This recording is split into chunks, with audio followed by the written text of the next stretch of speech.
Welcome back, guys. This is Arnaldo, aka Mad Dog, and this is The Real, episode 227 of GG's The Mouthful Podcast. Of the G to the mother effing G. That's right. That's a good one. I like that. I like that intro. It's a little better than the ear blasting one sometimes. Oh, the ear blasting one. That's what. Okay, you know what? Okay. I'll tone it down a little bit. I'll be like, GG, my good fellas. GG. GG, my bros. GG. I don't GG much when I'm gaming. I GG. That voice, of course, is Mr. David Santos, aka Dwayne Sister. What is up, sir? GG! Sorry, I need to come out. Sorry, I couldn't control it. I tried holding it in, but it was. It's Friday.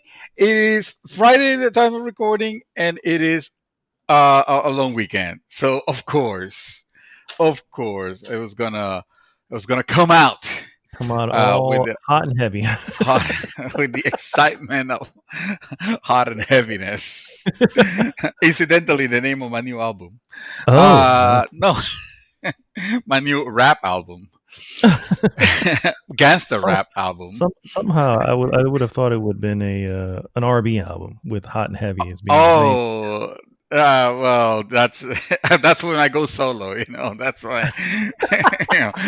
This one I'm featuring. This one's featuring Drake. Oh dear Lord! Yes. You know what I really do miss? I miss like '90s R&B. I used to listen a lot to Tony Braxton and a lot of those really true R&B like just jams. You know what I mean? You can just sit back, throw them on. Sade was one. I love Sade. Sade is good stuff. Sade is good stuff. I love TLC though. I like them more. I like them more hip hop ish. The particularly R&B, but I will throw in some Keith Sweat.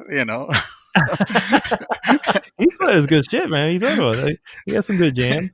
Of course, hey. That's all it took, right? You just needed to be, a hot and heavy, sweaty man. Yeah. His name literally lived up to what he was doing. Exactly. He lived up to his name. One of the two. I don't know. Yeah. I miss stuff like that. I was actually looking. What was I watching? I was watching something. I don't remember what it was, but it was referencing. I think it was referencing the 80s. So it was 80s and 90s, and it's just the music. Like the thing was playing music, and I was just like, yeah, man, I miss this era of music, and it just, yeah, man. Sometimes you just gotta go find those playlists on Spotify or whatever service you may have, man, because it really just transports you back. You're like, oh, I remember this. Man, do you know what I realized this week that kind of took me by surprise? So my wife was born in 1980X. Wow. I'm not gonna say out of respect for my neck, but let's just say she doesn't remember much of the 80s, and it struck me as a surprise that it's like her memory starts at anything that has to do with the 90s going forward, and I'm like, so if I mention like Cyndi Lauper, nope. Samantha Fox, wow. nope. Samantha Fox, oh my god. Company B, like none of these things sound like Boy George. Yeah, I've heard Boy George. Do you remember the music? Nope. Like, I just know the guy because of his. No. Wow. I think I might have accidentally married a millennial, and I didn't realize. I think so. And that was not in the manual. To come with it. No. Does she remember freestyle music at all? What? Freestyle? Freestyle music? Does she remember freestyle at all? Oh, yeah. Okay, yeah. I was gonna No. No, she doesn't remember that. Like I was, at one time I mentioned I remember, well, breakdancing. Obviously, you remember. I was talking about. By the way, our younger audience right now has tuned out completely because it's like, okay, Yeah, I have no clue what we're talking about. this is like listening to PBS. Yeah. You didn't have Two that. Once old you guys start talking reminiscing about what we've about been doing. the glory days of the '80s. Like, what the hell? The '80s. They didn't even have internet around that time. Come on. Uh, but I was remembering because I was trying to see if I could if I could find Breaking Two, Electric Oh Boogaloo. yeah, Breaking Two. But Yeah, I think by I found the Canon. soundtrack, Canon but I Pictures. didn't Yeah. find the what? Canon Pictures. I remember it was Canon Oh, Pictures. kind of pictures. Yeah, yeah, yeah, Um, yeah. Frank, where But is it that movie? That I think you can actually find it on YouTube, bro. Like for really, free. Yeah, I think I so. was looking on the wrong places then. Yeah, Because I want you're to watch looking that for all the movie. legal stuff. I was Yeah, probably looking at Netflix and Prime and the regular streaming services and nope. that's hilarious, dude. I bet you it's on. I'm gonna look it up here. What we're? Yeah, no, that's Nike. Never mind. That's like, I'm talking Never about mind. Turbo and Ozone, and of course, as as with everything, I've only watched Breaking Two. I have never watched the original Breaking. Like Oh, I didn't. really? Yeah, no. To me, for the longest time of my ear- early teens, I will say I was, even though the movie's called Breaking Two, Electric Boogaloo, I was not aware that that was a breaking movie. Yeah, actually, no, it's available for rent actually on there. Doesn't say how much it is, but Oh, it there is you available go. for rent on YouTube if you want to check it out. If you guys are at all interested in seeing what, Dude, what one of the the crazy finest, part of the '80s look like. yes, one of the finest windows into the '80s hip hop. Oh yeah, yeah, Yeah, for sure, for the sure. music, the dancing, dude, But my breakdancing, mistake man, was I should couldn't come find it back. at first because I was writing breaking instead of breaking. You know, Oh yeah, yeah. I put a Well, G. that's how we pronounce it. Well, that's how I pronounce it. I'm like, oh, okay, that's why I couldn't find it. that's I'm why. just, I That's didn't know. probably why I couldn't. Yeah, it's probably everywhere. It's probably in Disney Plus also. It could be. It could be at this point. Yeah. Well, thanks so much for tuning in, guys. What we normally do first off, before we go into that, what I would like you to do is to go to goodgame.rocks and join the conversation there. And of course, please like, subscribe, and share the podcast. If you go to goodgame.rocks, you're going to get asked a series of difficult questions. And by that, I mean one Questionnaire. question only. We need to know. We need So to know. We need to know. We need to make our selection. Our screening process. It's kind of harsh, it's a But little harsh. Yeah. only the cream of Because, the crop is yeah. allowed on the group. Agreed. It is a little harsh. Some may say it's a little bit separatist. Maybe we are being exclusionary because we It's like don't every want. exclusive group. We Yeah, yeah. don't. We don't want the riffraff. We We want to don't make want the sure. riffraff. Yeah, yeah. Exactly. We want to make sure that you earn your way in. You So have to make sure, and the requirements are stiff. I mean, who would know that it'll be so difficult in the year of our Lord 2020 to be human? yeah, Who yeah. would thought? I mean, it is harsh. And with AI becoming what it is, we got to make sure we're putting up the wall to keep the AI out. Absolutely, Uh, absolutely. but We don't I've want. seen a few requests recently, but I don't see any answers to the question. So I'm like, sorry, bro. You can't answer that question. How can we expect you to interact with us? I mean, Exactly. it's Exactly. Yeah. let's be fair. We don't want any extraterrestrials joining the group. Agreed on top of that. Yes, I completely forgot Because about, let's alien species. let's make GG great again, Mhm. shall we? I 100% agree, sir. I Let's 100% agree. I think so. So yes, goodgame.rocks. And of course, again, please like, subscribe, share the podcast with everybody. What we normally do, guys, is go into first what we have been up to, move on into some various news items, and then finish with our hot topic of the week. This week's hot topic: remaking average games. So I had a little discussion with with a friend, and it was just like, man, it's strange that we do get remakes for what can be considered great games, right? I mean, Mhm. the Yeah. one that always comes to mind is like Shadow of the Colossus, right? Shadow of the Colossus Mhm. is heralded as being one of the Oh, great classic. games of PlayStation Yeah. 2, a console. And not only did it get a remaster, it also got remade 100%. Mm. And the remake was great. I owned the remake. I even beat and completed it and sent it over to Chaos, and it's probably catching dust in the corner somewhere because he's not interested in playing that. But it's a shame because I feel that there's a lot of games, not bad games, right? We want to talk about games that are just average, Mhm. that with a remake you can probably add or fix whatever it that held it back from being a great game, and that just makes sense, right? And I think an example of that recently is Destroy All Humans, where it's like, Mhm. I don't think anybody was asking for a remake for Destroy All Humans, but we sure got one. And believe it or not, everybody who plays it likes it. It's a silly game. It still has the same thing, and I think the fault there that they did was they didn't really add anything to it. But I'm like, if you're gonna take the opportunity to remake it, then add shit. Make it better. Add to it in a way that would make sense. Obviously, I don't mean adding microtransactions and shit like that. You know what I mean? Add stuff that Mhm. makes sense to the game itself. So later on, we'll look into some of the games that we feel, that are again average, but could be so much better if they took Yeah. the time to It's remake a it. it's a thing.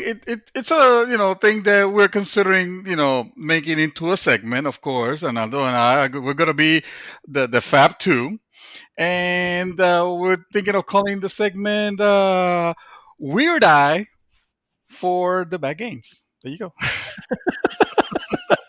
Weird eye for the bad games. Uh, I like it. I like it. It's catchy. It doesn't Yeah, rhyme, which is exactly. exactly what I want. No, no. Who Hey, wants to rhyme it anymore? worked for the queer guys, for the straight guy. So True it that. worked for us. We are remaking games basically, taking average games and making them into like the games that could be, For the sure. defined I agree. pieces that it could be. Well said, sir. Well Ninja said. Gaiden 3, I'm looking at straight at you. No, I'm kidding. I don't Which is want the Ninja other one? Gaiden 3 Zygo? anywhere there. Ninja Gaiden Oh, sorry. Zygo? Ninja Gaiden. No, well, no. I was referring to the remake. Not the remake. Sorry. Ugh. I'm referring to the new Ninja Gaiden game that came out on Xbox 360, not the original NES Ninja Gaiden game. That Uh, was great, but it was hard as balls. it was hard as balls, yeah. Yeah. It was hard as balls. Yeah. All right, sir. Well, let's start with the show with what we always start with, and that's what we have been up to. And I'm going to start with you. What you been Oh, up to, sir? we never do that. Oh, I appreciate that. All right. All right. No problem, no problem. Sometimes you gotta, throw a curveball. Yeah. Right. Right. No. What have I been doing? Actually, surprisingly enough, I have been playing. I haven't been playing. A lot of games, but I was sucked in back into the world of Control. Oh Remember, my god! remember Control, right? You know, Because you're gonna say that you have been playing it also, mother ever. Just go yeah, ahead and steal I my got sucked steal my in there. I'm thunder. sorry. I'm sorry. I'm sorry. Go ahead. Go ahead. Steal my thunder and talk about Control. This is No. fun. No, this is great because then I don't have to bring it up later on. Go ahead. So, well, you can help me out here. Of course, of course. So the reason I went back into Control is because I took a break from Flight Simulator because Thank I, God. I need it for a little bit. It's having fun. I'm having a good time, but damn, bro. And then the other game that I was playing that I intend to continue playing, which I feel like I always say that and then I never do. But this one does have my attention. It's not like a super thing or anything. Gears Tactic. I was having fun Okay. with Gears Tactic, but it's not a type of game that I'm like just dying, like thinking like, oh my god, I need to go back one more game or whatever. It's not. I don't feel like it's that type of game. Control, however, I wouldn't say it's like a stellar game or anything like that, but it is really good. It is absolutely 100% worth the price of admission. And if you want to go ahead and pay the full price of admission again, now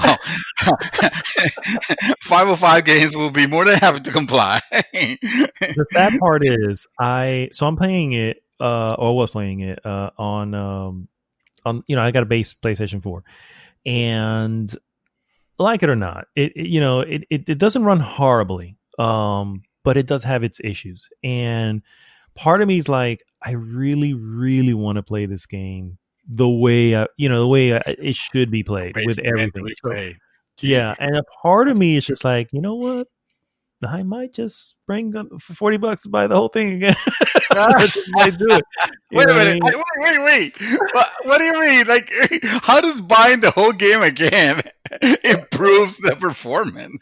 No, playing it on playing it on PlayStation 5 is what I mean. Is waiting for the PlayStation 5 and then yeah. Oh, So okay. I'm almost ready to buy into 505 bullshit just so I can say You have the optimal experience. Yeah, I hear you. It is.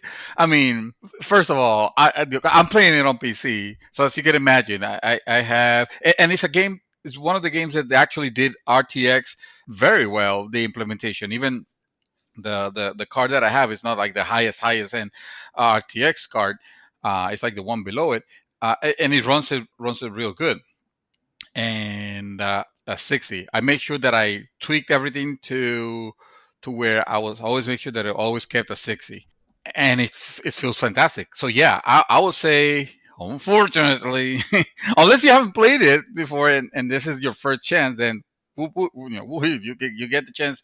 You can buy it now and buy the whatever edition they're calling it, ultimate. uh, the Ultimate Edition, and have a fantastic experience when you get the PS5 soon, and the PS4, because you're buying basically you're buying the PS4 version, and it lets you lets you get the PS5 version if you buy Right. this edition Yeah, only. yeah. If you own it, like you owned it, like you own it originally, you're not getting that. So you're basically double dipping at that point. Mhm. So, but it is a game that it's worth it. I mean, I'm playing it again, and I am appreciating a little bit more of the intricacies of it, the gameplay, the fact that it is a female lead, which is fantastic. Like, I really like her, and the powers they make make you feel really good. It doesn't go Mhm. bombastic or crazy, like it's not a freaking ninja or anything like that, but when you're taking fools down or possessing them so they can help you in combat, with the other ones, like that feels really good. It is very satisfying. So I picked it up again because they also has the expansions, which I haven't played. It has expansion one, which is called the Foundation, Mhm. and they recently released expansion two, which is called AWE. I haven't played AWE because I'm still playing Foundation. Even though the game is fantastic, unfortunately, Foundation it's Foundation. No. The Foundation DLC is a little raggedy, I will say. It's not bad. It's not bad. It's a little boring. Mhm. I'll be honest. It's you could tell it feels like usually expansions can go one of either ways. They could go way better than the original game, where you're like, what the hell, why didn't you take the care that you took for this expansion for the original game? Well, usually because the original game is like a massive thing, and they have to distribute the resources like they can. And when they're working on this expansion, well, the expansion is a little bit more manageable to work with. It's a little bit shorter in the Yeah, and they can focus what they're more on the working. story or whatever that Yeah, they're yeah, bringing yeah, to you. exactly, Like exactly. Hearts of Stone for Witcher There 3 you would be a go. perfect example of that, man. There you go. I was just gonna use that example because yeah, you're right. It's a perfect example. Is it's hard to stone. So some games have that those expansions where you can just play them by themselves and they're fantastic. And then you have other expansions where it feels like they're really just reusing assets and extending the original experience without adding too much into it. Mhm. Which is not to say that the foundation doesn't add anything new to it. You do get I will call them two new powers, but really in parentheses, because they're not like the powers that you get on your The main game. skill trees, Hmm. that you make more powerful, and they're very, very useful. This are more like situational powers. Like if you go back to the main game, you wouldn't be able to use them, because it's a type of, it's a type of thing where, oh, here's the prompt. Here, this is the area exactly where he wants me to use whatever power I get, and to move on. Otherwise, I'm not gonna be able to use this. I'm not taking anything out of the expansion and taking it into the original game.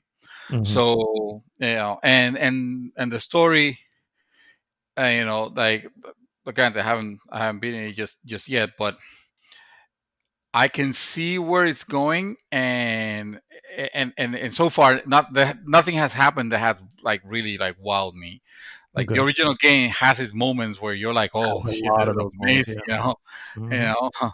I think I think there's one part in this game where it kind of feels like it's gonna go that route, but it really doesn't. It's disappointing. So, Fair enough. and to be fair, I kind of knew.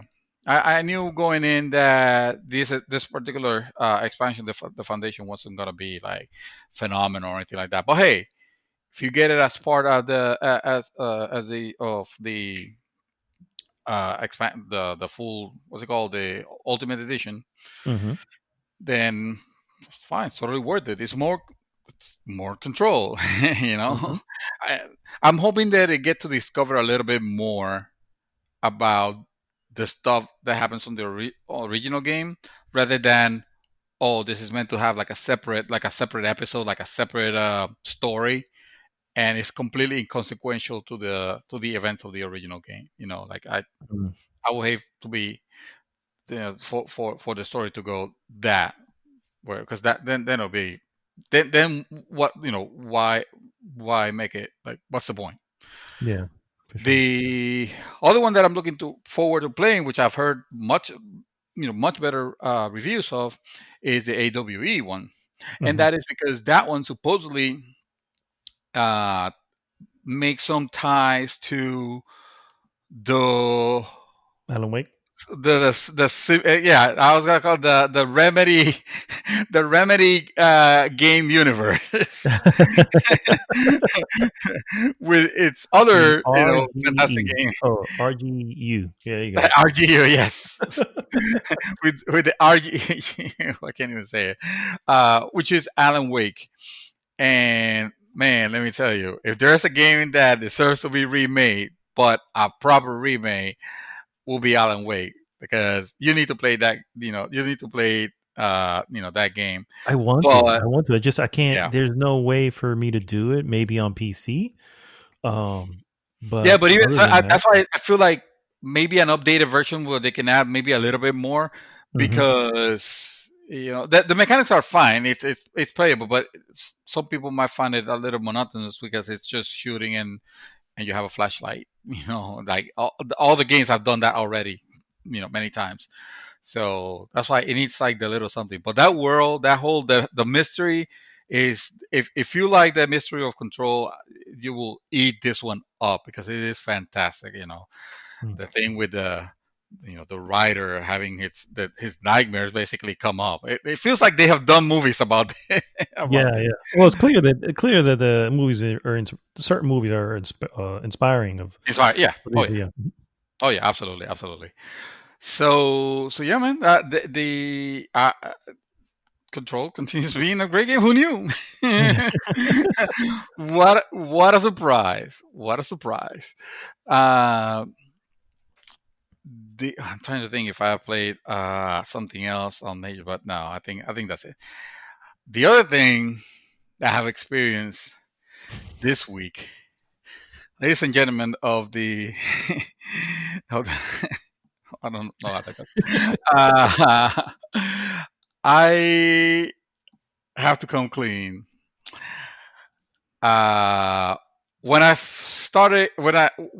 was hearing the the news that will come out about this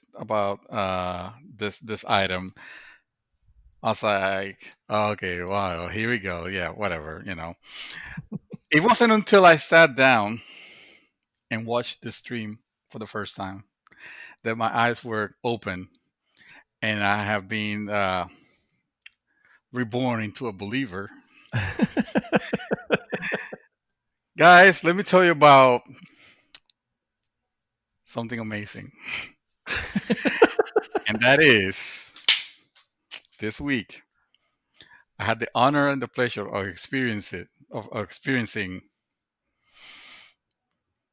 the Nvidia release of the information about the GeForce RTX 30 series of video game cards that are coming out at the end of September. Wow. I mean, wow. Talk about the next generation of PC. It's here and it has a date.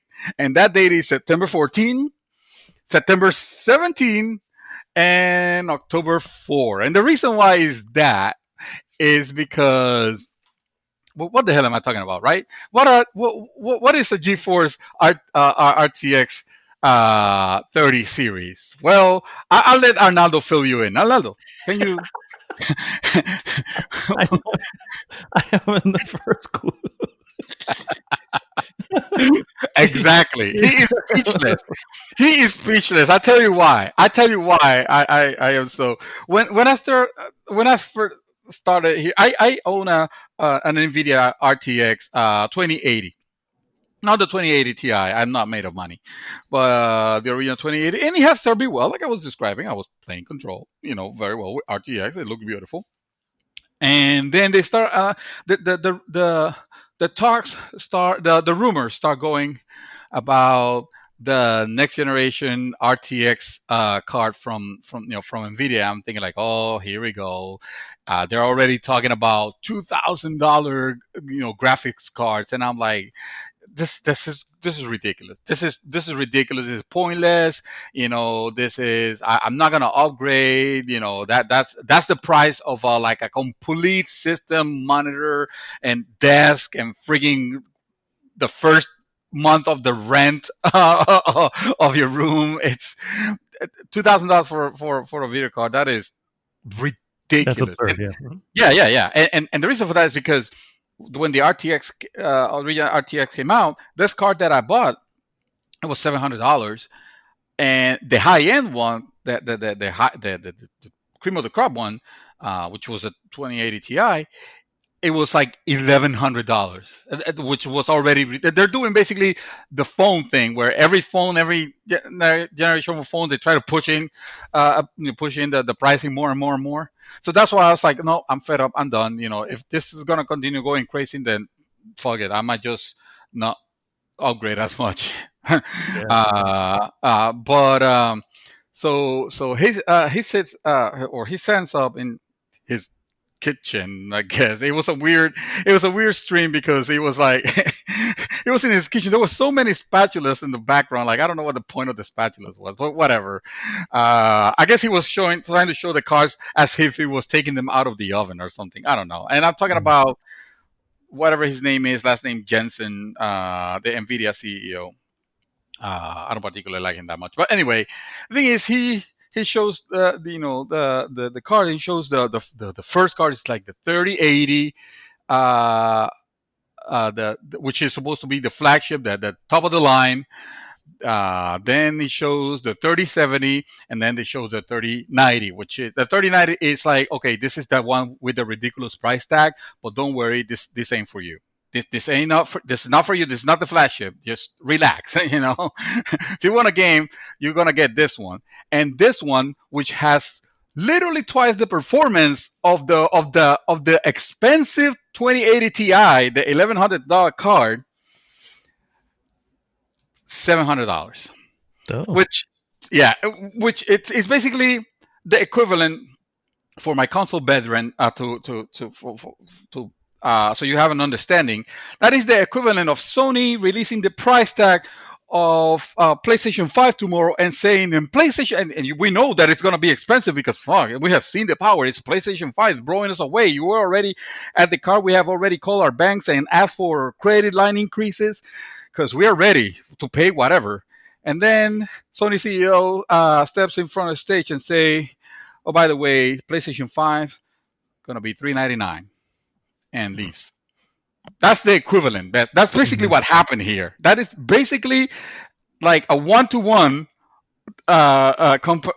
comparison of what happened here. So of course, it got me so excited that I was like, I had my card in my hand the entire time of that presentation. Like I was ready as the and I have three browsers refreshing Newegg, refreshing Amazon, and refreshing Micro Center, which I have never purchased from Micro Center. But fuck it, I just take my money. I'm ready to buy that 3080 like day zero. And of course, they don't have offer pre-orders, which is like why?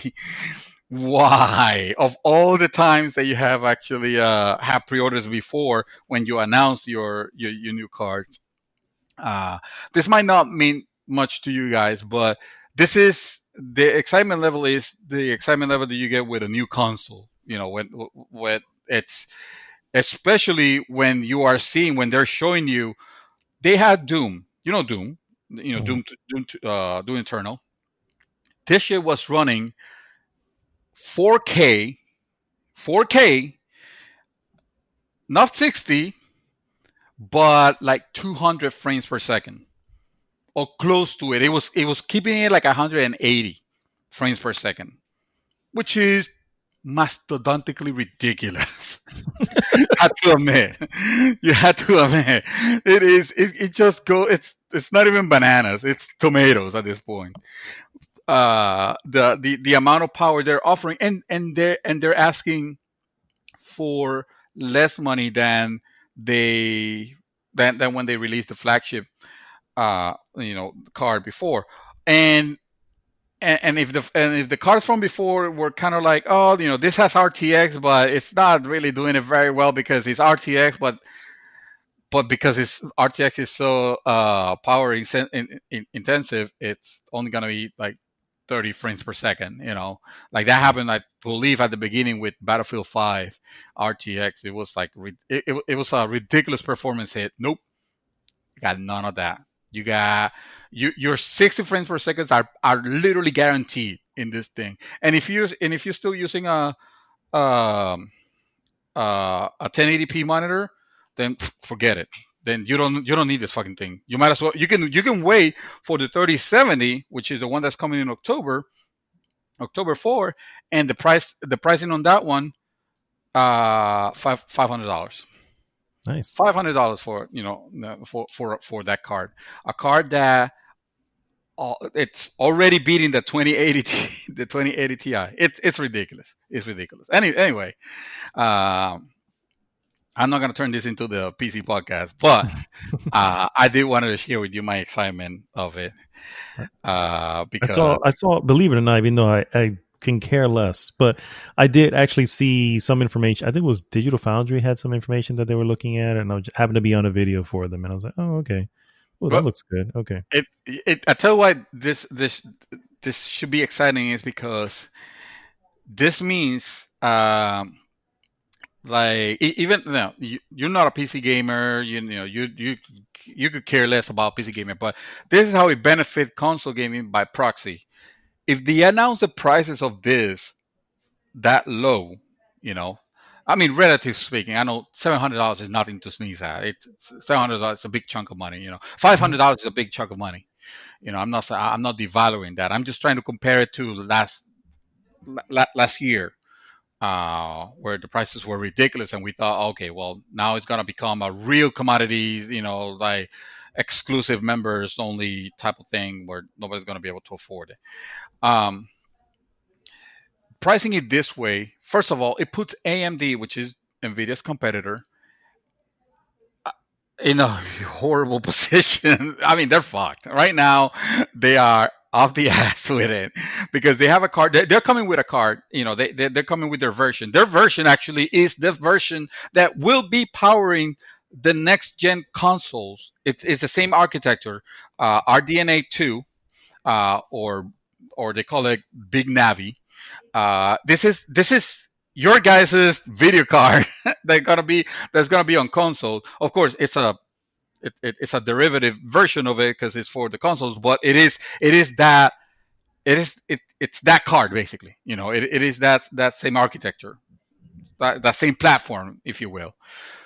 So if Nvidia is bringing it like that, that means the AMD will have to come up and be super, super, super competitive. And I can see that if I mean, I'm not economist, but I'm thinking if AMD is forced to have to lower is forced to lower the price of the card that they're releasing on PC, maybe Sony's gonna be looking at that, and Microsoft's gonna be looking at this like, hey, I mean, you got to think there are already contracts and stuff like that in place, but still, I mean, still, it'll be in their at the very least, it'll be in the best interest to price these consoles moderately so that people don't go thinking, well, what the hell? I can spend, maybe if I save $300 more, I could get a PC that will run all these games, and it can do much more things that I can do on consoles, like watching porn. I mean studying. uh, so that's the big thing. I can tell you already tuned out. No, I'm listening. I'm listening. So, in conclusion, Bated breath here. No, no, no.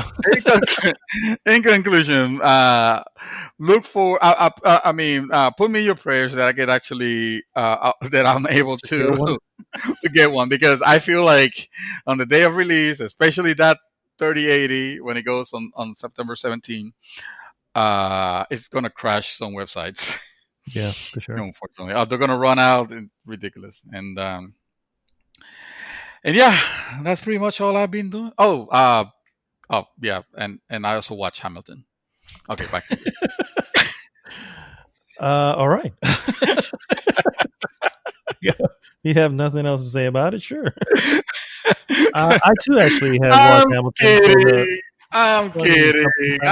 I watch Hamilton, sir, and we try to have a very extensive talk about this before we started recording, because we didn't want to turn the first the first part of the podcast into the Broadway cast. But I will say this. I will say this honestly, and from the bottom of my heart, I went into this thing thinking like it's gonna be like everything else that you have told me that is good. I'm gonna sit down. I'm very likely gonna enjoy it. But let's face it, there's minute chances, but they have happened, that I'm gonna sit down and I'm gonna be like, oh, no, what the hell? It doesn't happen often, to be fair, and it's because even though we try to. I think there's some things that we kind of have similar taste, but they diversify way to, like, you have a lot more of a palette for a lot of other things that my palette is not refined, and that's why I think that Lost in Translation is the biggest pile of bullshit that you can watch. You can sit down and watch. But this was not Lost in Translation. This was not even that terrible horror movie that you had me watch that wasn't even horrific. I forgot the name of it because it's It that follows, forgettable. It follows, yeah. It's not that other pile of bullshit. Uh, Hamilton was an amazing experience. I cannot and I know I already hear some of the guys in the group going like, oh, of course, I get it. It's not for everybody. and I'm not gonna try to sit. I'm not gonna try to sit down and try to like convince you or convert you or otherwise or whatever. I give it a chance because I'm not the biggest fan of musicals myself, but I don't hate them. If you have a hate, I don't think there's anything that you know that that you have to do. I mean, you could just keep up, move along. You don't have to watch it. It's not gonna, I don't think it's a type thing that will change your mind. But if you have a curiosity, I will definitely encourage you to check it out because it sounds like, oh, it's the popular thing that everybody likes, and then of course it has the Disney logo, and it's like, oh, it's another Disney cute thing. It's like Yeah, whatever, fuck yeah, that's definitely, and a turn off yeah, to a lot of people. Yeah. Mhm. yeah, yeah, yeah. And unfortunately, that's it. It is misguided. It is misguided because the fact is that this is not a Disney production. This is something that Disney picked up. This is a Mhm. Broadway musical, and it's not the type of Broadway musical like I can't stand I don't do the a whole new world like all that shit. No, no, fuck that. I don't do that. Like I don't care about that. I have a lot of to the surprise of no one. I have a lot of glaring holes into movies or Disney animations and stuff like that that I haven't watched and I don't care to watch, because I just I don't care for that kind of stuff. But this is not that. This is not that. At the minimum set, I will say you probably like music, and there's a chance that you actually might enjoy some hip hop, and even though you don't have to, if you want to, you could be a metalhead, whatever. This is something different. Again, give it a try. If you don't like it, it's fine. You're not a monster or anything like that. It's No, hey, no, no. Yeah, it yeah. yeah, It's funny. There's it's a not lot of about people. that. I'm actually in a couple of Facebook groups that Hamilton Facebook group. Hamilton Facebook group, yeah, that have a couple of memes, for those non-watchers and stuff like that. There's always going to be a few, even back when Game of Thrones was big, right? You had that popular meme that went around going, I have not watched an episode of Game of Thrones and proud of it or some shit, you know what I mean? Yeah, yeah, And it's like, I get it. It's the popular thing. yeah. And it's easily, anything that's that huge is easy to say, I'm just not, it's just not, it's just everywhere. And I'm just Hey, kind of I done do with it it. and I haven't even started. I take pride in doing that with a lot of things, so I understand. I understand where they're coming from. I'm not a Yeah. huge like pop culture, fan of a lot of things. That's why I kind of wanted to sit down through this to see. Well, let me see, because I have watched, uh, all I have watched musicals. I have watched Broadway musicals. Mm-hmm. Uh, Maybe not to the not in actual Broadway. I haven't experienced that, but I've been in cruises and I sit down and I have had you know good times with it. I think you described it best. Some of them are good. Most of them are okay. Like Yeah. it's a good place to sit It down does. and Yeah. Yeah. have a drink, Yeah. and every Place now and to have. then Yeah. you can Yeah. Exactly. Place to give it dress up. up to go. It almost feels Yeah, like you're going to the theater, but yeah. it's definitely, there really is no comparison. No, And no. I get that that's the immediate thing that comes to mind because everybody goes on cruises and those things are available readily on cruises as far as musicals and stuff like that. So I get it. But this is something. This is lightning in a bottle. You know what I mean? It's something that it just there's just really no words for it. There's just no explaining how one can the experience you may have watching it. Some people have watched it that thought it was okay. Um, but if the themes of it all, if they in any way grab you, the performances, if you're someone who can appreciate good performances, when you see someone who can emote a certain way, Mhm. to something that's not really happening in front, there's nothing actually happening, but man, it looks like it's really happening to this person. Mhm. That's amazing. And this particular show does that in spades, man. It's just Yeah, it, and then on top of that, the music is, I mean, it's the it's music. electric.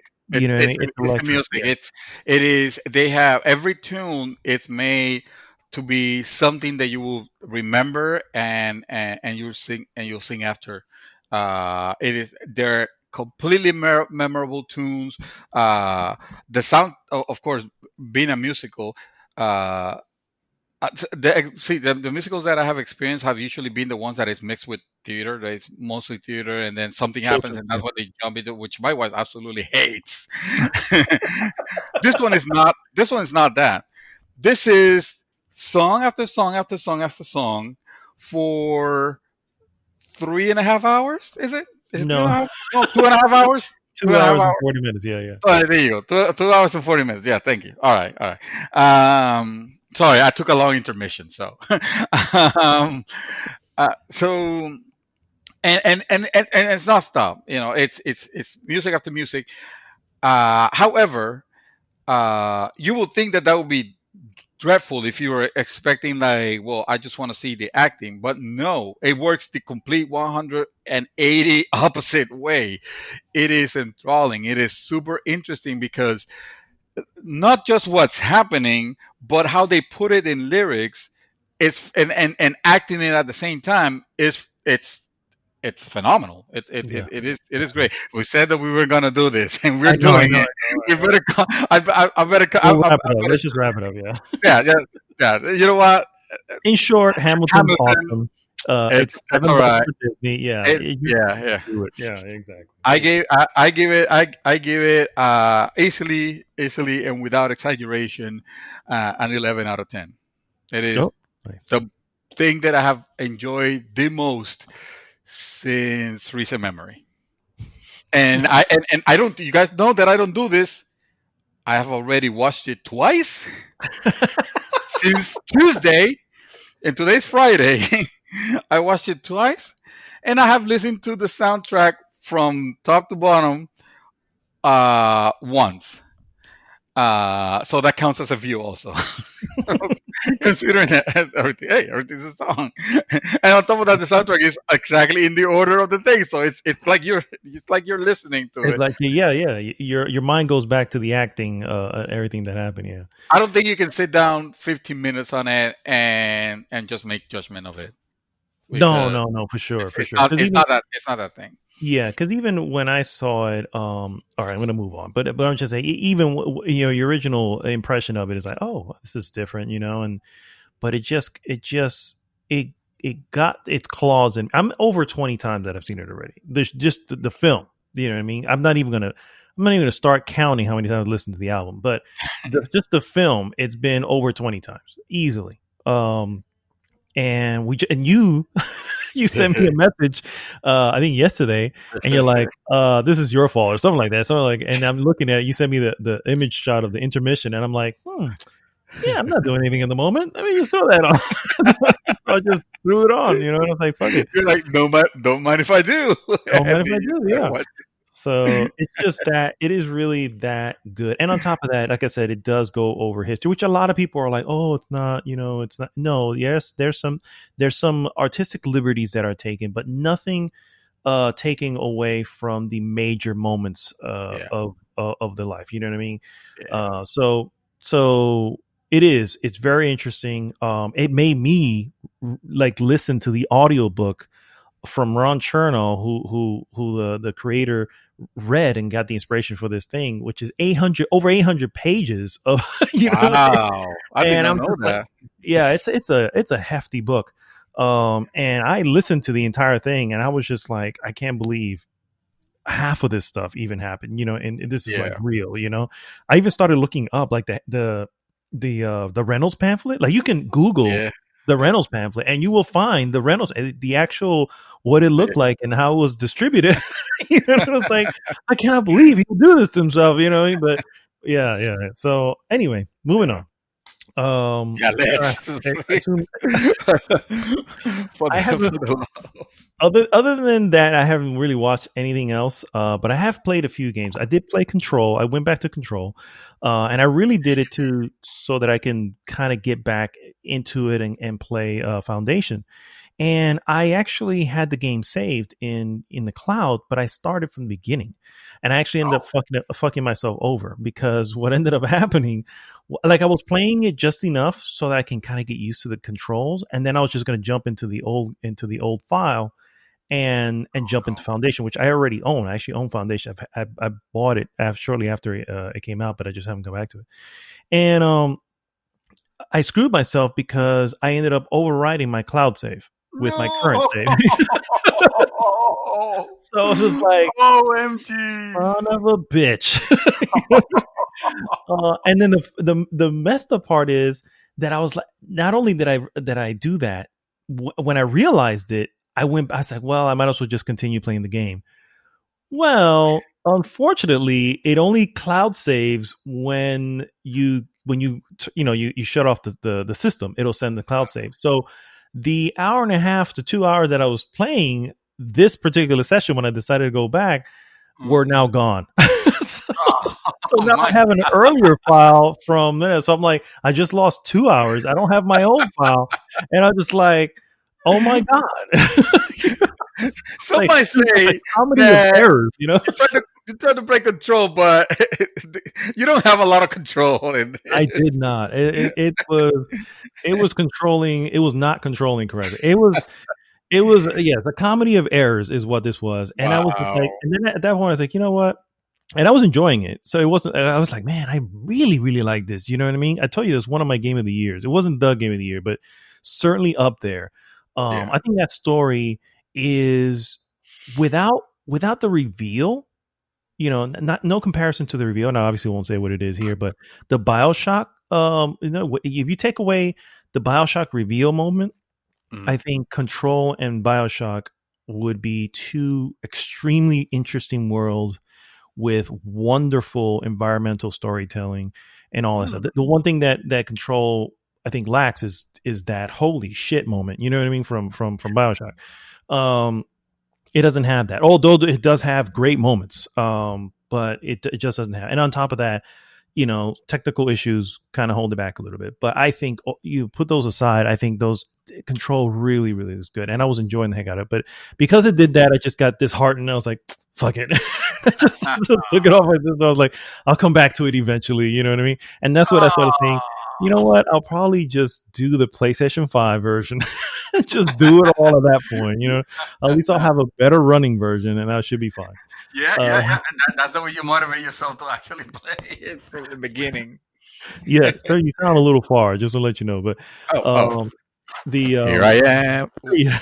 That's hot now. Woo. Yeah. So actually, yeah, I think that you're right. That'll be motivation. So, I started playing a couple other games. First off, I went into one of the two games that you and Chaos suggested that I play, and so I started playing Dragon Age Origins on my computer. Really? Yes, I started playing it. I am shocked. I figured you would be. How is this happening? Well, let me first explain. You weren't serious. I'm sure. I was serious. So the two games that you have better put that onto your list at some point. It's there. It's coming up next. Yeah. Okay.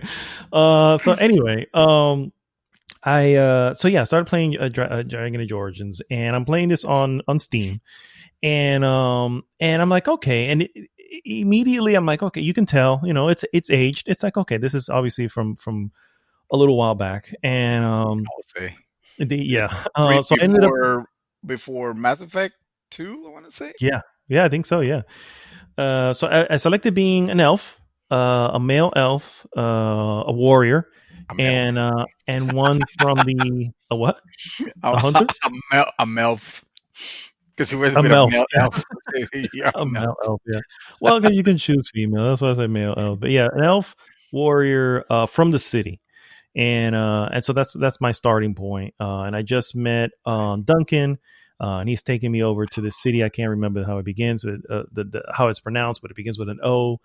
And Oh shit, I forgot. Yeah, that's all right. It's all right. And so anyway, my immediate my immediate issue with the game has been my issue with a lot of these games is the way the combat is. I can't Oh I can't yeah, think of the name of it. You mentioned at one point, but it's just weird thing was it's just two people standing in front of each other, I swinging just the swords or swinging axes at each other, and it's going just back. it's a little ridiculous. You know what I mean? It's just like, oh, this is okay. So that's fine. I'm like, you know what? Let me put it aside. I kind of enjoy what was happening. My character was getting married. And then unfortunately, humans came and they started being a bunch of assholes. They ended up kidnapping my betrothed and my cousin's betrothed, and then Oh, all this. that's right. This game, depending on the character you pick, it actually starts in a different setting. I remember Yeah. because I dabble in like in playing something else, Mhm. and it started me very different, or it started me one way, and then I was like, let me play as a female elf. Sorry, no, as a human and as a human mage. And then it started me very different. I'm like, wow, this game kind of like you could tell that was BioWare At its at its best. heyday. Absolutely. Yeah, Yeah, yeah, yeah. yeah. It's 80. That was the So BioWare magic. yeah, yeah. Well, so I'm 2 hours in. At this point, the game crashed on me twice. Oh And then I no. get to the town of Ulsterfear or whatever the fuck it's called. And anytime I walk into this particular area of the thing, it crashes again. Oh So I'm no. like, This is okay. the new BioWare. So I'm like, okay, Because it let wasn't me that bad, I swear. let me look what the hell's going on, and I start searching and I'm spending way more time. I'm updating my computer, I'm figuring, hey, let me just update some Your whatever car, I need to I update. mean, driver. Driver, let me just do all that shit, right? And I'm God on the damn. forums and I'm just Oh like, no. it's basically it's funny because it says for Windows 10, Dragon Age Origins crashes. It's listing a bunch of stuff you can do. Go to property, try to do this, but it's just like I'm No, like, this no. is not for me. Like I this is This is, oh the my epitome god. of why I don't like PC games. I knew it. I knew you were going to say that. In the It's most not true, all it's that. the truth. It's the truth, and I know that this does not happen all the time. I get it. It's I'm not not all the saying time. And it's every not fucking that. Yeah, game. yeah. It's But just yes. Also, yeah. yes.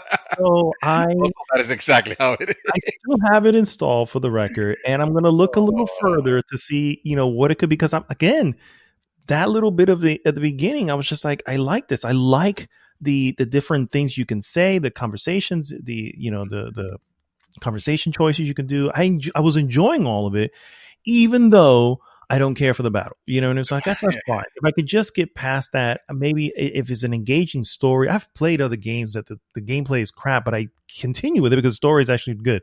So I can do that here. Am I going to go the whole way to the end? I don't know, but I'll give it the old college try. You know what I mean?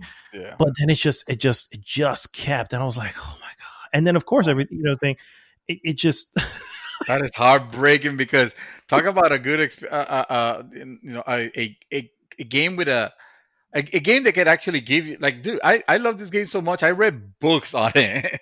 I've always told you this game that you're playing is my favorite RPG that the I've whole ever thing. played.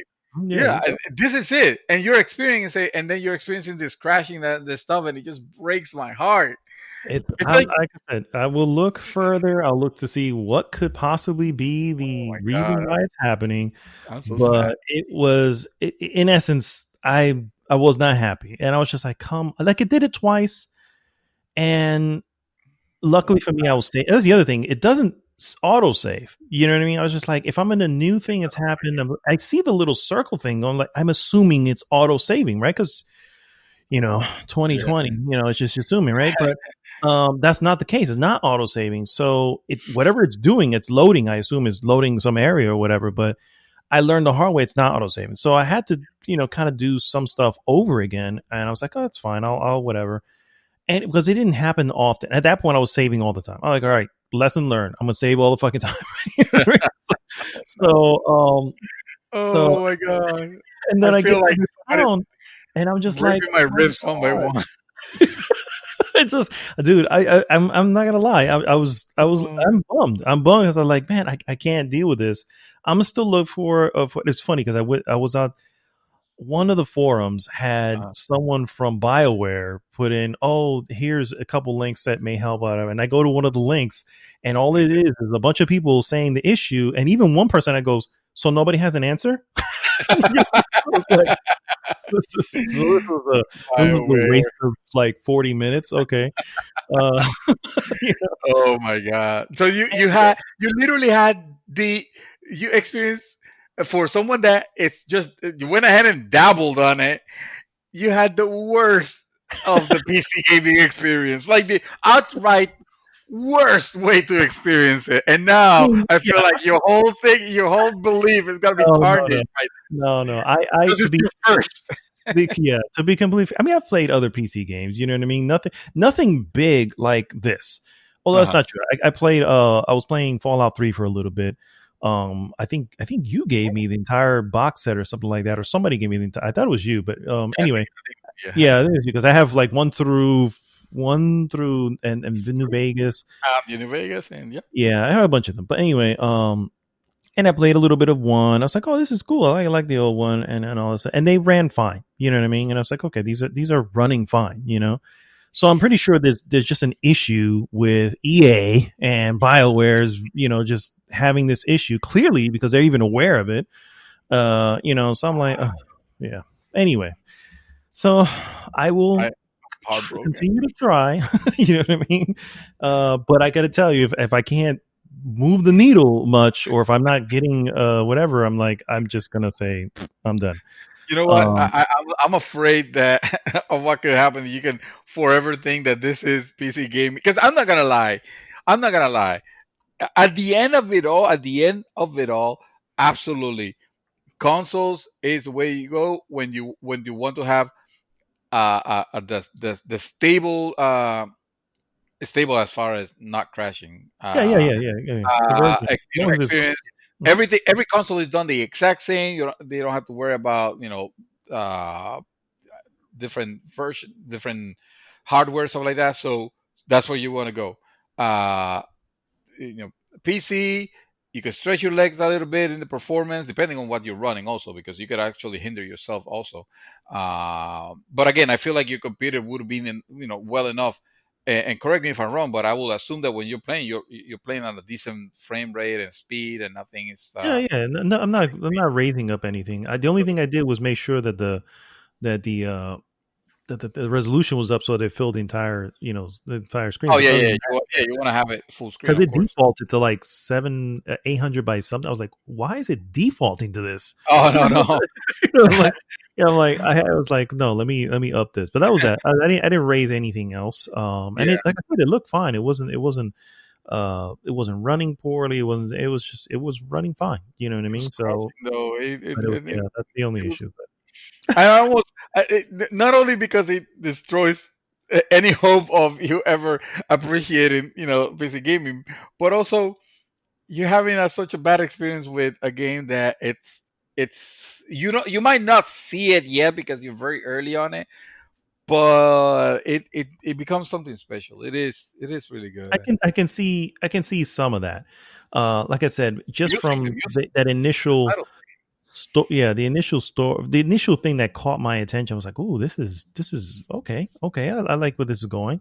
And the decisions I made, you clearly had an impact, and I was like, okay, so that's why I was in. But anyway, we'll see how that goes. But the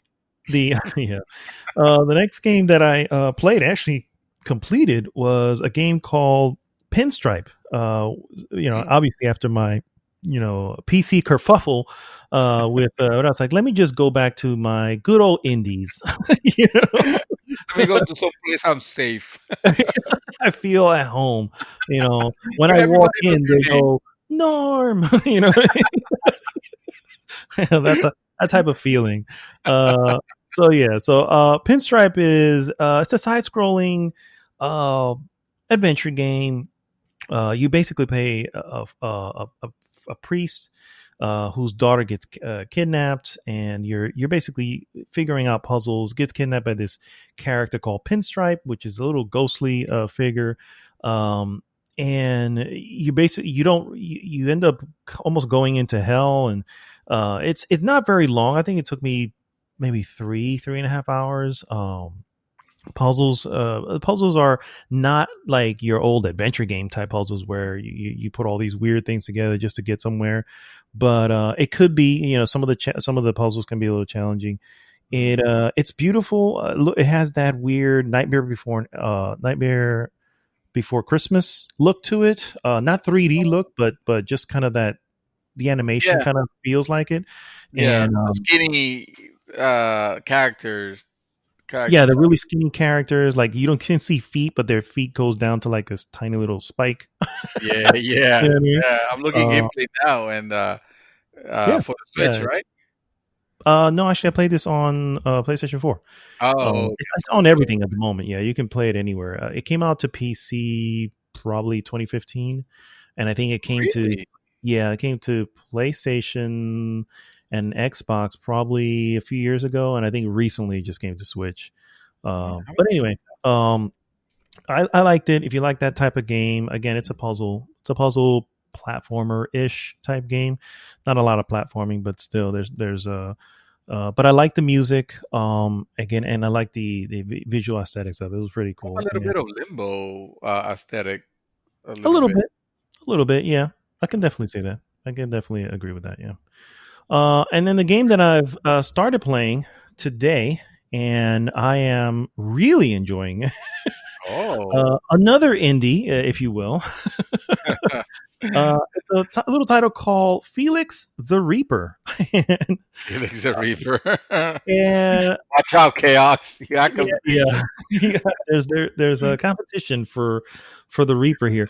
So this is a puzzle game in the sense that it's almost like, what was that game that they have, Lara Croft Go or Tomb Raider Go, and they had Hitman Go, that type of thing where it's an overhead, not stilted like that, like you're moving pieces. The character is you play Felix, obviously. Felix, he is a new Grim Reaper, and so you go into certain areas and you have to set it up so that a certain person dies essentially exactly on time, the way you need it to be. Like, it has to be set up perfectly, and then when it's done, it counts how many moves you do and stuff like that. I mean, you can, if you care about that, but you could just do it because it's still a puzzle.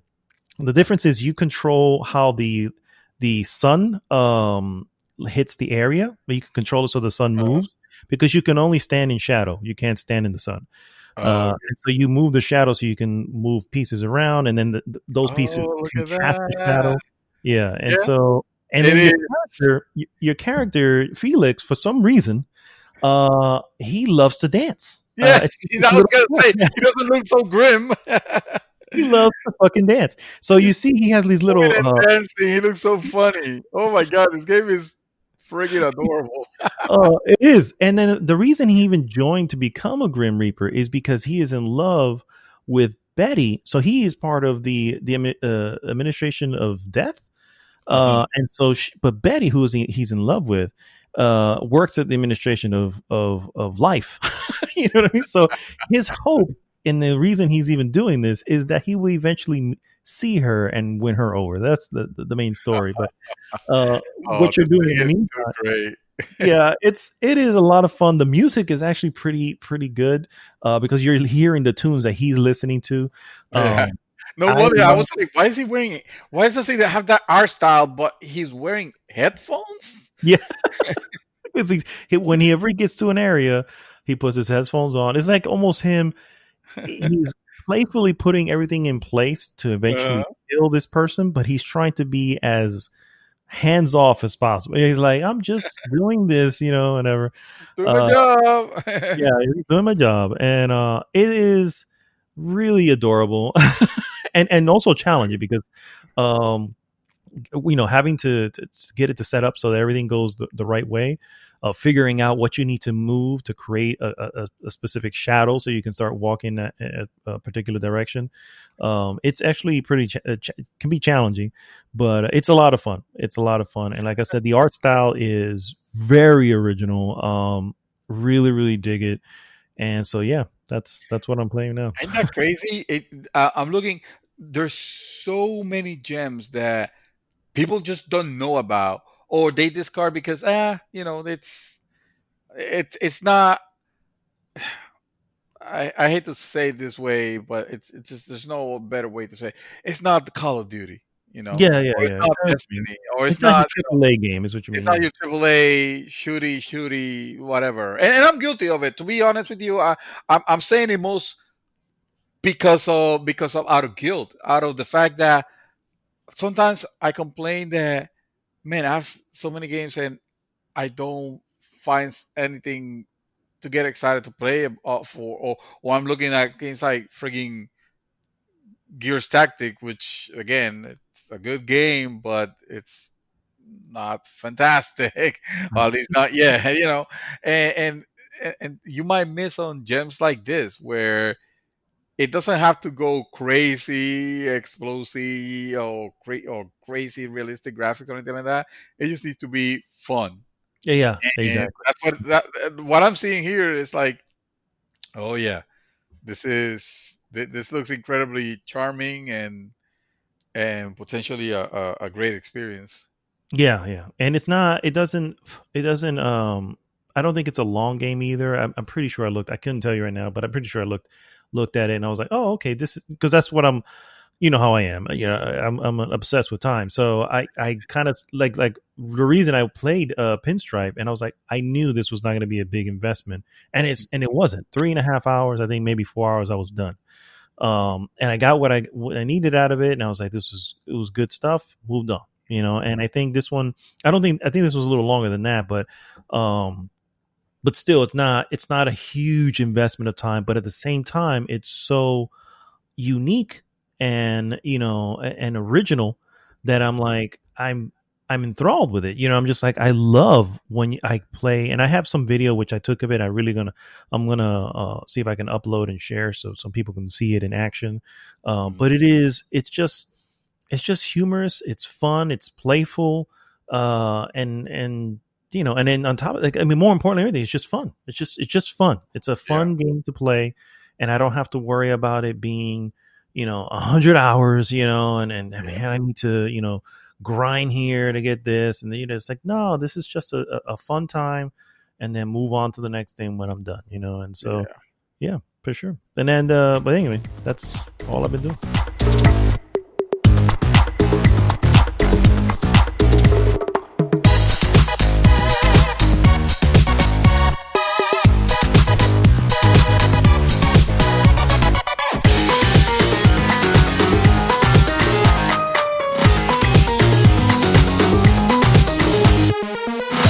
And we're back, and it is time for the useless news that you can use. Last week, unfortunately, had some technical issues with our news Nobody needs to know. moments. No, nobody noticed. Why you have to bring it up? Well, I want to be, I want to be forthcoming with my audience, sir. So Don't get me started with that. yeah. Clearly, we had some news to talk about last week, but we're not going to redo all the news. But however, I do want to bring up some important ones, particularly the free games for September. And so we can probably make fun of this again. Starting with the Xbox Live. These are all available now, by the way, except for the ones that come in the middle of the month from Xbox, because I don't know. They want I to don't do know shit what is differently. staggered either. Yeah. So Xbox is going to get Tom Clancy's The Division between September 1st and the 30th. The Book of Unwritten Tales 2, available September 16th through October 15th. And then you have The Blob 2, September 1st through the 15th, and Armed and Dangerous from the 16th through the 30th. Uh, These that are that pretty much. That's when I have to give it to Microsoft. You guys are doing an outstanding job. These are great games to deliver to your audience. Definitely, relevant games. I would say. So yeah. I mean, I agree. I mean, the Blob too. Let me tell you, that was a that was the hit of 2012, my friend. Listen. Some might argue that Division 2 is out already and it's already considered maybe an older game. But hey, we're still in the pandemic.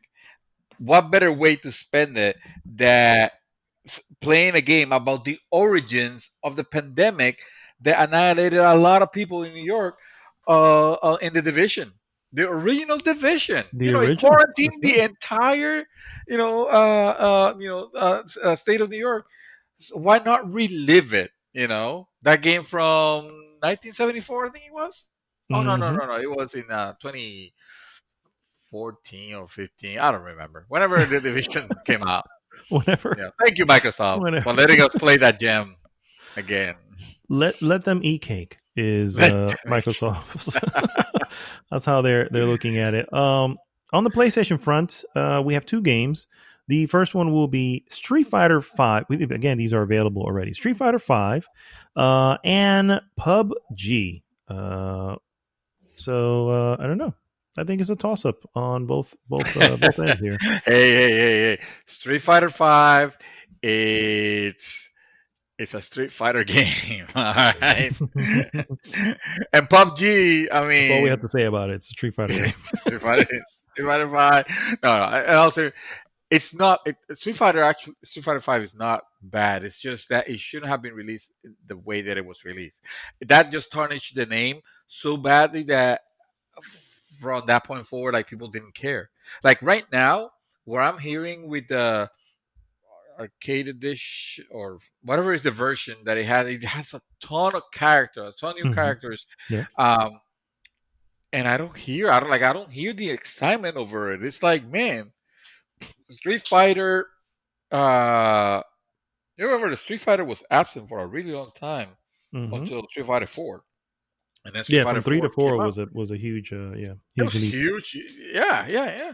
And and Capcom, instead of taking the opportunity to celebrate uh the new interest that it gained again in the Street Fighter scene with 4, it released Street Fighter 5, and it just felt too close, too samey, and on top of that, it was incomplete. It's like, come Mm. on, you know. Yeah, We agreed. remember we bought that game $10, when it yeah. came out for $10 via an error from Amazon pricing, or maybe I say it was an error. Maybe Amazon just saw the writing on the wall and they were just pricing it accordingly. It's like, yeah, this game is not complete. Just let's go ahead and we're be fair. we're telling the future here, guys. It's gonna be Yeah. $10 in 2 weeks anyway. So here you go. Shout out to That's it. Amazon for It's for sponsoring us with two Street Fighter copies, basically. for real, for real.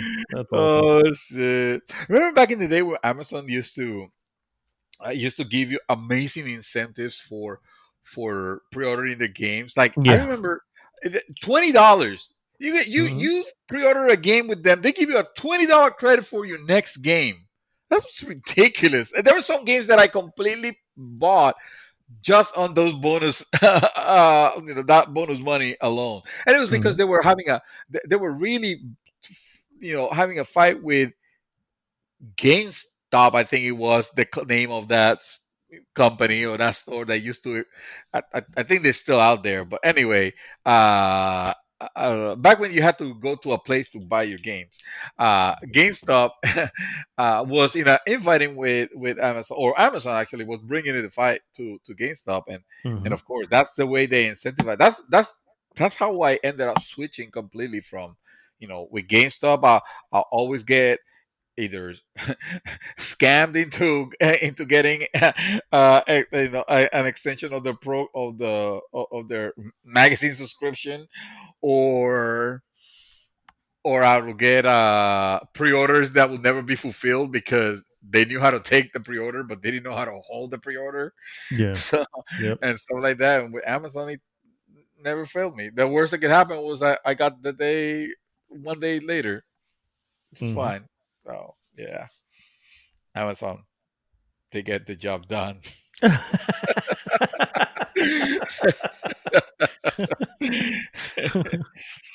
uh, so should we start? Should I go? Should you go? Yeah, yeah, What do you're you up. want to do?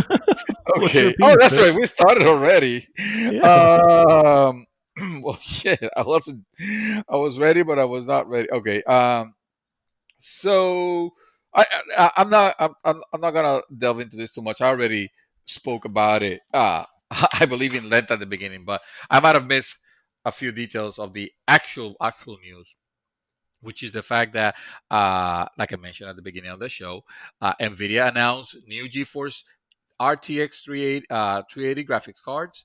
Nvidia announced its new slate of next generation graphics cards. Three lineups is headed by its flagship GeForce RTX 380, the successor to the most powerful mainstream graphics card of the last 2 years, the Nvidia RTX 2080 Ti. As you might expect, this new GPU brings more CUDA, RT, and tensor cores, along with faster memory, and perhaps most interestingly, a new cooling design, all of which led to some very promising performance numbers. The Nvidia's RTX 380 has a 10 gigabytes of GDDR6X capable of 30 shaders. I'm not gonna talk about teraflops, fuck it, because that number is meaningless. Anyway, 3080 starts at 699 and it'll be available on September 17. The 3070 is starting at 499, which is less than half of the RTX 2080 Ti's current prices, actually. And I mean current, because right now, if you go to Newegg and you go to and pull a 2080 Ti, they're still like over $1,000, 1,100 or some crazy Yeah, like that. actual price went up a moment ago. Just said, Yeah. let me go see what these look like. Yeah. There's a 3070 at half the price and more power than that. I almost feel sorry for whoever bought a 2080 Ti, even though they were certainly not feeling sorry. I was quite envious before, but now, and then the 3090, which is a super mega beast. This thing is the biggest. That's another thing. This thing is the biggest graphics card that I've ever seen, in terms of its dimensions. It is kind of ridiculous. Like, the only reason I know I can fit it in my tower is because my tower is actually kind of fat. so Hmm. but this is gonna a lot of people are gonna have trouble if they just buy like a mid tower. I don't think so. Uh, there's also, like I mentioned, that 3090. Nvidia claims that it is capable of playing games at 60 frames per second in 8K. Uh, I also, I don't know if I mentioned it, but it starts at 1,499 US dollars. And it is available of September 24. Now, remember what I said. Last generation I had to cut back a little bit, but this generation I was gonna go all out, and Hmm. whatever was the highest end card, that's the one I'm gonna jump in because I didn't do it before and I regretted it. And now, if I'm willing to spend this amount, I'm just gonna go ahead and go all the way. But I don't have to. I don't have to anymore because the card that I'm actually eyeing is already double the performance of the one that I wish I had before. So, and this one is just something ridiculous. Like, nobody needs this level of power, you know, But it's good to see that it is an option. If anything, because it just makes the other two cards that much more valuable. Yeah, for sure. Yeah, it's awesome. Makes So sense. yeah, man. All right. Well, I don't know if you know, but Nintendo actually had a direct recently, Oh. And it was all about Super Mario Brothers, or Mario in general. Ooh. And actually, I was able to watch only like a 16 minutes long direct, but some good stuff coming in the horizon. Starting with the Super Mario 3D All Stars, which will gather together optimized versions of Super Mario 64, Super Mario Ooh. Sunshine, and Super Mario Galaxy in one collection, and it will Wait, be available on September 18th of this year. wait, but That is that's All Stars. There's something missing here. Where is Mario Galaxy 2? that was actually a question that I asked myself as well. Unfortunately, it's not included. So, Oh, come on, Nintendo. How can you call it the All Stars collection and you don't have your All Stars there? And I why? agree. The original Super Mario All Stars, which was a a Super Nintendo cartridge, included four games: one, two, three, and Lost Levels. So Yes. I don't know why it just wasn't included. I mean, It, maybe there's it's only so much they can fit into those tiny ass little cards. I don't know. I mean, some might argue like, where's? Oh wait, you did mention Sunshine. I Okay, yeah, did, yeah, Sunshine is yes. there. Super Yeah. Mario 64, Super Mario Sunshine, and Super Mario Galaxy. Basically, those three in order, right? You have the Nintendo 64, you have the GameCube, and you have the Wii titles. But you don't have the best one from the Wii, which is Galaxy 2, Galaxy 2, which is yeah. arguably the best one prior to Odyssey. But yeah, Yes. so but it's coming out September 18th, which is like literally 2 weeks away. Sir, did Uh, you play Odyssey, right? yeah, And you beat it, did you? yeah, mhm. You did? Oh, okay. All Yeah, right. yeah. All right. All I good. don't remember. For some reason I blanked out in my memory. Like, when were you playing it, and how come, like, you must have beaten it like real quick then, because it kind of Yeah, kept I right. was all I just kept playing. I mean, I was just like Ah, anytime that I had opportunity to play, I was like, yep, let me jump on it. Because I've always been a huge fan of the Mario series, Mario series, and there really hasn't been many that I haven't played. I actually Super Mario Sunshine I never played, but that's because it was on the GameCube. I never actually owned the GameCube, and even though the Wii could play GameCube games, I just kind of never went back. But now's my chance to do it, and I haven't yeah. I haven't played. I played the other ones. I did play the other ones.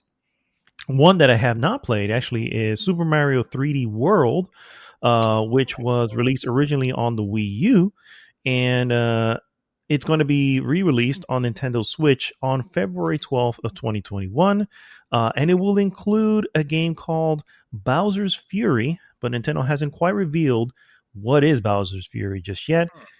Cat Mario and Cat Peach amiibos will also be released alongside the 3D World plus Mario Bowser's Fury. And any confirmation of Pichet? If Pichet's No not confirmation. making it, no buy. I thought it was Bowsette. Bowsette? Oh, Bowsette, yes. Yeah. That's the one. I was Pichet like, who the is hell a is Pichette? real thing. Bowsette. Bowsette. Oh my Yeah. god. Fucking Bowsette. The next game they showed off was a game called Mario Kart Live Home Circuit. What it does, it brings Mario Kart to the real world by letting players race through their own home in this augmented reality experience. So basically, if you've seen the trailer, it's a tiny little go kart that you can actually run around in your. If you have the space to put it in a living room, something like that, you can create your own courses. It looks fairly interesting. Don't know if that would be. That's definitely not. I'm definitely not the target audience on that, for the record. So, but I'm not a child. it looks pretty cool though, considering. Um, then they Like have Labo cool, I would say. yeah. Well, a little more cool than Labo. So the next announcement they have is a Game and Watch, an actual Game and Watch, is Wow. being created. Super Mario Brothers is a game. It's actually called Game and Watch Super Mario Brothers, and it is a collectible device inspired by the original Game and Watch system, first released back in the 80s. This device will be able to play Super Mario Brothers and Super Mario Brothers Lost Levels, and a special version of Ball with a Mario makeover. and it has a watch and everything, just the way the original played, and it will be released on November 13th of 2020. It looks pretty cool. Definitely a collector's piece. Not really something I can see myself putting a lot of time in, but definitely collector's piece. And then they Releasing for showed 19. I mean, for 99.99 the first week before it inevitably goes into clearance for 19.99 I at don't Target. know. If it was, and this is not a dig at Sega, but if it was a Sega device, maybe. Wow. Mario, or rather, Nintendo devices like this, they just, I don't know, man. Look at Yeah, they the do. They do Nintendo well. Mini, the Super NES Mini, them shits flying off the shelves. Everybody wanted one. I don't know if this one is like that because the Game and Watch is very niche. Like, I don't think a lot of people even know Game and Watch was a Nintendo product. You know what I mean? But we'll see. I mean, it has Mario, so that's one way of moving it. So, Yeah, uh, yeah. the another game that they showed off, which is a weird one because it's only going to be available for a specific amount of time, but it's called Super Mario 35. It is a Super Mario Brothers Battle Royale game. Um, so basically, 35 players will compete online battles while they challenge each other while being the last Mario standing, essentially. So the way it looked, and The last actually, Mario standing. it kind of looked cool, but it's basically your regular Super Mario Brothers level. And as you do things in the level, you can send enemies to other people's levels and kind of mess up their game. And it looked all right, but for some reason, it's only going to be available from October 1st through March 31st of 2021. And that's it. That's it. That's the whole time that they're gonna That's the only maintain the time. servers. Yeah, I guess so. And it's only going to be available. It will be available for the for online members. So if for your service. So if you're already a member of the service, which I am, you'll be able to play it during that time for free. Technically not, but you know what I mean. Um, Another thing they are bringing to the online service, which is available right now, is the original Super Mario All Stars, which again includes Super Mario's 1, 2, and 3, and the Lost Nice. Levels, which is great. I cannot wait to jump into that. I'm going to be completely honest with you. That's Yeah. definitely my jam right there. Yeah.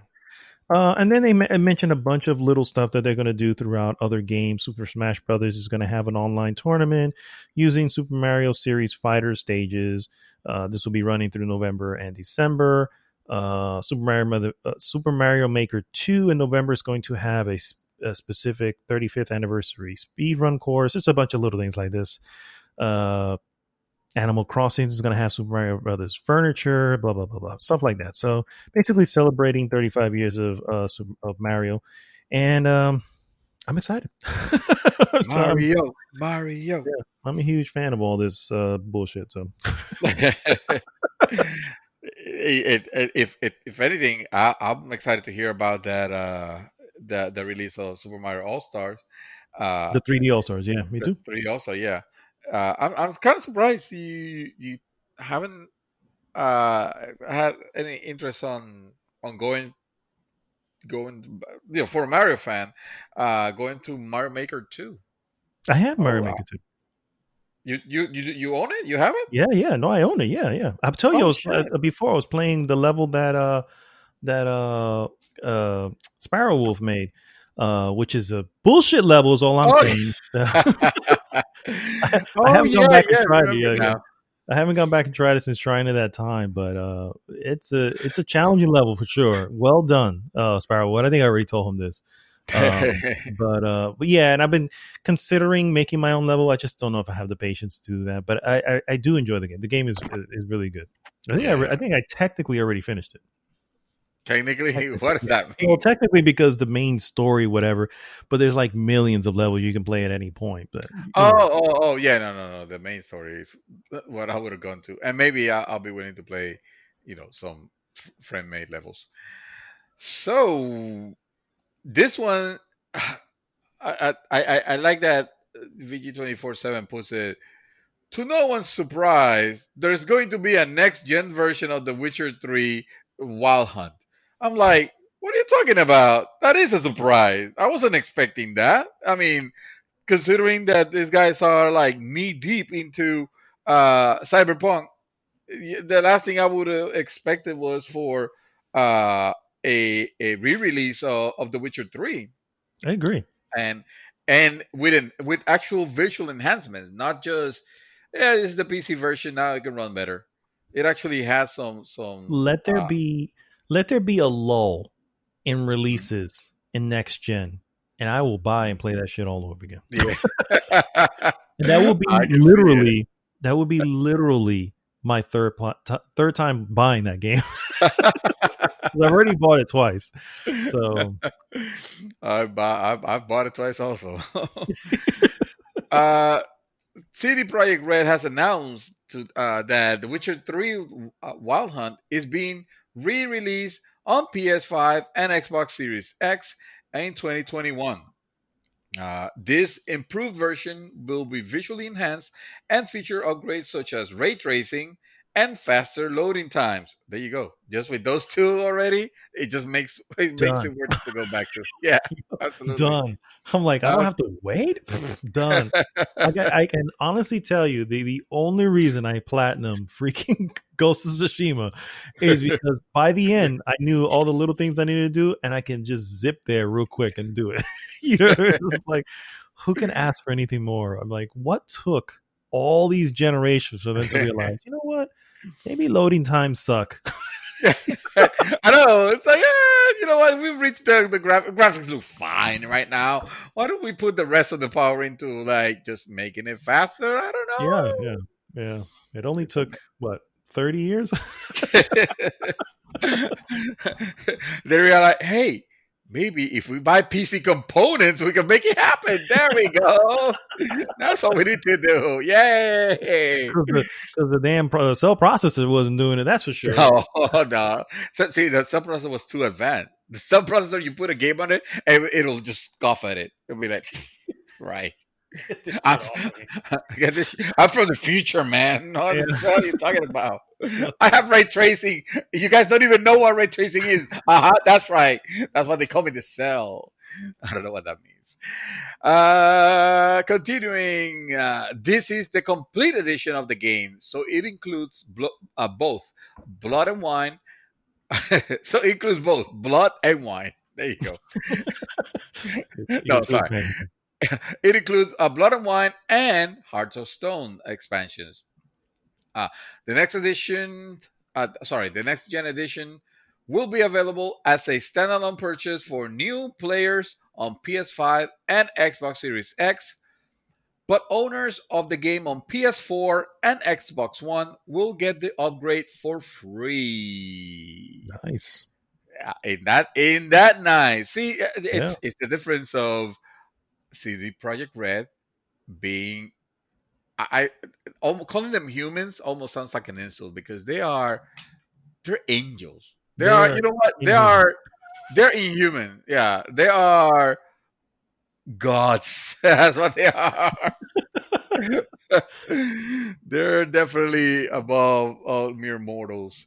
Definitely above anything that fucking Take Two or Activision could do. Oh, for sure.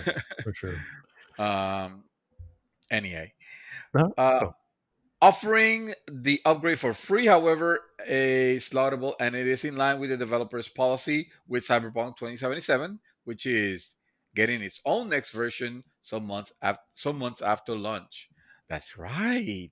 Mm-hmm. Oh my god, you're not gonna have time to play both. Uh, CD Projekt Red has not announced a set release date for this version of the game. I am done now, sir. Okay. My next piece, guys. Sony recently announced its intentions to continue acquiring major studios to work on its first party games as part of the Sony worldwide studio roster. The news comes from a recently filed corporate report, which also includes details on the company's intention to port more of its first party games to PC following the commercial success of Death Stranding and Horizon Zero Dawn on Steam. I believe one of those can use a little optimization. That's not part of the story. According to the report, Sony Interactive Entertainment continues to invest in or acquire firms with abundant creativity, cutting edge technologies to build up worldwide studios. An association of first party title production studios. Sony's most recent acquisition of a major studio, of course, came in August of 2019 when they acquired Marvel Spider Man developer Insomniac Games, but hadn't acquired another one since for 5 years at that point when they acquired Pixel Opus, which is the creators of Concrete Genie. And prior to that was Sucker Punch back in 2011. So they really haven't been acquiring many studios recently. The most notable being Insomniac, which is a huge get for the record. But yeah, so they are still looking. They're still shopping. I'm wondering. I feel like wasn't Warner Brothers something? Is it Warner Brothers Montreal? One of them. One of them was being I mean, shopped I mean, recently. I think that the entire Warner Brothers gaming division was being sold by AT&T, and I guess they just backpedal on it, and they're not Backpedaled on it. selling it anymore. Yeah. I think there was. I think there was some interest there. Would have been interesting to acquire that, but I mean, I don't know if any of that. I don't know if certain licenses would have went with them. You would assume so, but it would have been interesting. Sir. Kojima Productions. Oh yeah, that's who you get if you want to be really next gen. Death Stranding 2. Well, am I right? No, Death Stranding. Wow. No, don't get me wrong. I love Death Stranding, or Wow. I really like Death Stranding, I should say, but it doesn't need a sequel. It's a self-contained story. That's good enough. What story? What are you talking about? Exactly. Exactly, yeah. You see, there's you can't you can't fix it with a sequel. Sorry. Okay, I'll go ahead and keep it on the PS5 because I mean, let's face it, it's an interesting thing to talk about. Uh, PS5 won't be backwards compatible with PS3, PS2, or PS1. What the hell is it compatible them with? Oh, PS4, of course. PS4. Yeah. Says Ubisoft. Oh man, Ubisoft, freaking Xbox fanboys they are. Yeah, that's what I'm saying. I'm like, hello, somebody's just spoiling shit left and right. Look Am I here, right? Aaron Burr. No, I'm sorry. Wow. Sony's next gen PlayStation will feature some level of backwards compatibility with with PlayStation 4 games, but PlayStation 5 owners may not get the full 25 years of backward compatibility they might be dreaming of. According to a support FAQ on Ubisoft's website, I don't know why that will be on a Ubisoft FAQ, but okay, I haven't seen the FAQ. The PS5 will not be backwards compatible with original PlayStation, PlayStation 2, or PlayStation 3 games. Sorry, had never promised backwards compatibility for PlayStation, PS2, and PS3 games on PS5. But reports from July speculated about the possibility of wide-ranging backward compatibility on PS5, playable from a cloud-based game library. Those reports were based on patent filings in Japan, not something that Sony announced. PlayStation 5 will support the overwhelming majority of more than 4,000 PS4 titles released to date. Sony Senior Vice President of Platform Planning and Management, Hideaki Nishino, said in March amid a confusion about Sony's plans. Several game developers have already pledged support uh, to support PlayStation 4 version of their game on PS5. You just heard me talk about CD Projekt Red's Cyberpunk 2077 and now recently Witcher. Uh, Treyarch and Raven's Call of Duty Black Ops Cold War, the next Call of Duty will also have that. Of course, they're gonna charge you for it because, of Of course, course. yeah. Because So yeah, so and as of yet, there hasn't been any clarification from Sony, so no confirmation. Hold on, let me see. The Australian version of the support page notes that backward compatibility will be available for supported PS4 titles, but but will not be possible for PS3, PS2, or PlayStation games. Hmm. Uh, okay, so I guess Interesting. that says it then. That says it all. Yeah. That's the confirmation right there. I mean, the U.S. Equivalent does not mention any, does not mention platforms in particular. But I mean, if they're saying it over there, what's gonna make it? Why make it a difference here? Yeah. I agree. Shit. That's so fine. You know what? Because it's not looking at the past. Okay, we're looking at the future, man. We Okay. have that's We are. we Continue. we have a fast. We have. When I say we have, I'm talking about Sony, and not me in particular. I think it's already been established that I don't give a fuck. But yeah. So the Sony is forward thinking, and you know what? Good for them. Good for fucking them, because at the end of the day, the backward compatibility stuff, although noble, it's what has Microsoft fucked with with the problems Yeah. they're having with Halo and all that. Trying to Exactly. make everything I'm glad you said interoperable. this because I feel like if I had have said it, it's just gonna sound like another fanboy statement. And since you're No, it's console true. agnostic, and I'm like, thank God he said it because I'm just Yeah, like, I'm tired of saying it. It's just like, yeah, guys, we want to look forward. We yeah. want to go to move ahead. Yes. Do I want to have a moment to play? I don't know. Even Shadow Colossus. I was just in Shadow Colossus. No, the original, the remake's already here. You know what I mean? And I can play it Yeah. on PlayStation 5 apparently because the PlayStation 4 has the Shadow Colossus. So I don't know. It's just, to me, it feels, I don't know. I'm fine with it. I'm fine with Yeah. it. I may have even been fine with with just PlayStation 5 going forward, but it makes sense to keep the most recent console available. Going ahead, but Yeah, no, you want to you want to keep. Yeah, it definitely. I'm not saying fuck backward compatibility. I think it's a good idea. It's just it shouldn't be like a major focus now at the expense of what's of the new stuff. mhm. Because we don't want to play the old games. We already played them, and so my argue, well, there might be old games that I haven't played. You could probably it's probably available, and you can Yeah, probably play it now.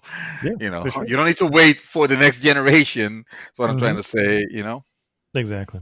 So And it is probably, for the record, there's a way of playing it now. But anyway, my next piece is kind of we'll call it a head scratcher. Square Enix and Crystal Dynamics have revealed more details on Marvel's Avengers, gears, cosmetics, vendors, marketplace, and the premium hero cards, which will cost $10 for each free post-launch character. I'm gonna read that again just in case it sounded please, contradictory. it's too Uh, funny. so they revealed gear, cosmetics, vendors, marketplace, and the premium hero challenge cards, which will cost $10 for each free post-launch character. There is an Wow. explainer on Square Enix website, and I truly invite you all to go there and just just take a quick look at the explanation needed to understand how all of this shit works.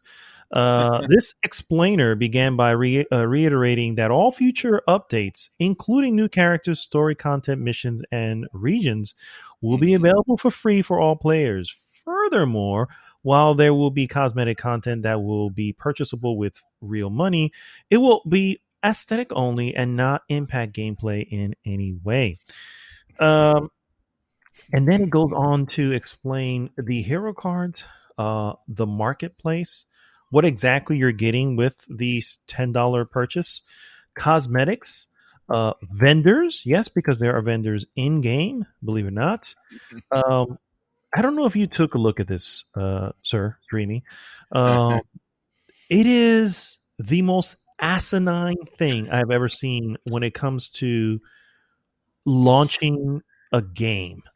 You know, I was like, it's a combination of, you know, Anthem mixed with Evolve mixed with uh Wow. what's every freaking um you know, Assassin's Creed, and you know, it's just like, what the hell are you trying to create here? And the sad part is, man, here's the most absolute sad part. But just sit down for a second here and just really say what the most absolute sad part of this is. The sad part is that this probably going to sell really well. It's probably going to send a message to Square going, "We did it, guys. You see, Mm. the numbers call it. They're buying. They're in there. They're doing it. We're buying exactly all the little bits and little cosmetics that they can here and there, and all this. And they're looking at it like, oh man, all the years we spent trying to get this, we've got the hit. You know what I mean? And that's the sad part. That's the absolute saddest part. And the reason why is because in the end, it's Marvel, right? It's Marvel's Avengers. Yeah, yeah, Even yeah. though even though the characters look nothing like the movie characters, and I have no idea why they didn't just do that, but for whatever reason they did not do that. I guess to not Mhm. confuse the two, right? Because it's two different stories. They don't whatever. But then they But also they didn't went that far though. They yeah, didn't yeah. went that far. If they wanted to differentiate it, then they made it close enough to where like, oh yeah, this reminds me of the people of the movie, but oh no, these are not the same. This looks like the fucking stun doubles. Did you ever see you? Oh, well, you have seen Spaceballs. Do you remember the scene where they thought they captured the people, and it turns out they Yeah, captured the stunt doubles? yeah. That's what this is right here, bro. This is a game about the Avengers stunt doubles. What this is right here. In mediocre land. Yeah, yeah, yeah. So anyway, You you would I think would. that EA released this game, Yeah, with this but is so no. EA. This is such an EA move, or an Activision move, and Yeah. Square's like, guys, hold my beer. Oh, I right got here. No, no. And you know what? It's mind blowing. You seen the Square Enix that is like, really bringing it with Final Fantasy VII remake. You look at it, you're like, wow, it's like they're going back to the roots. This is amazing.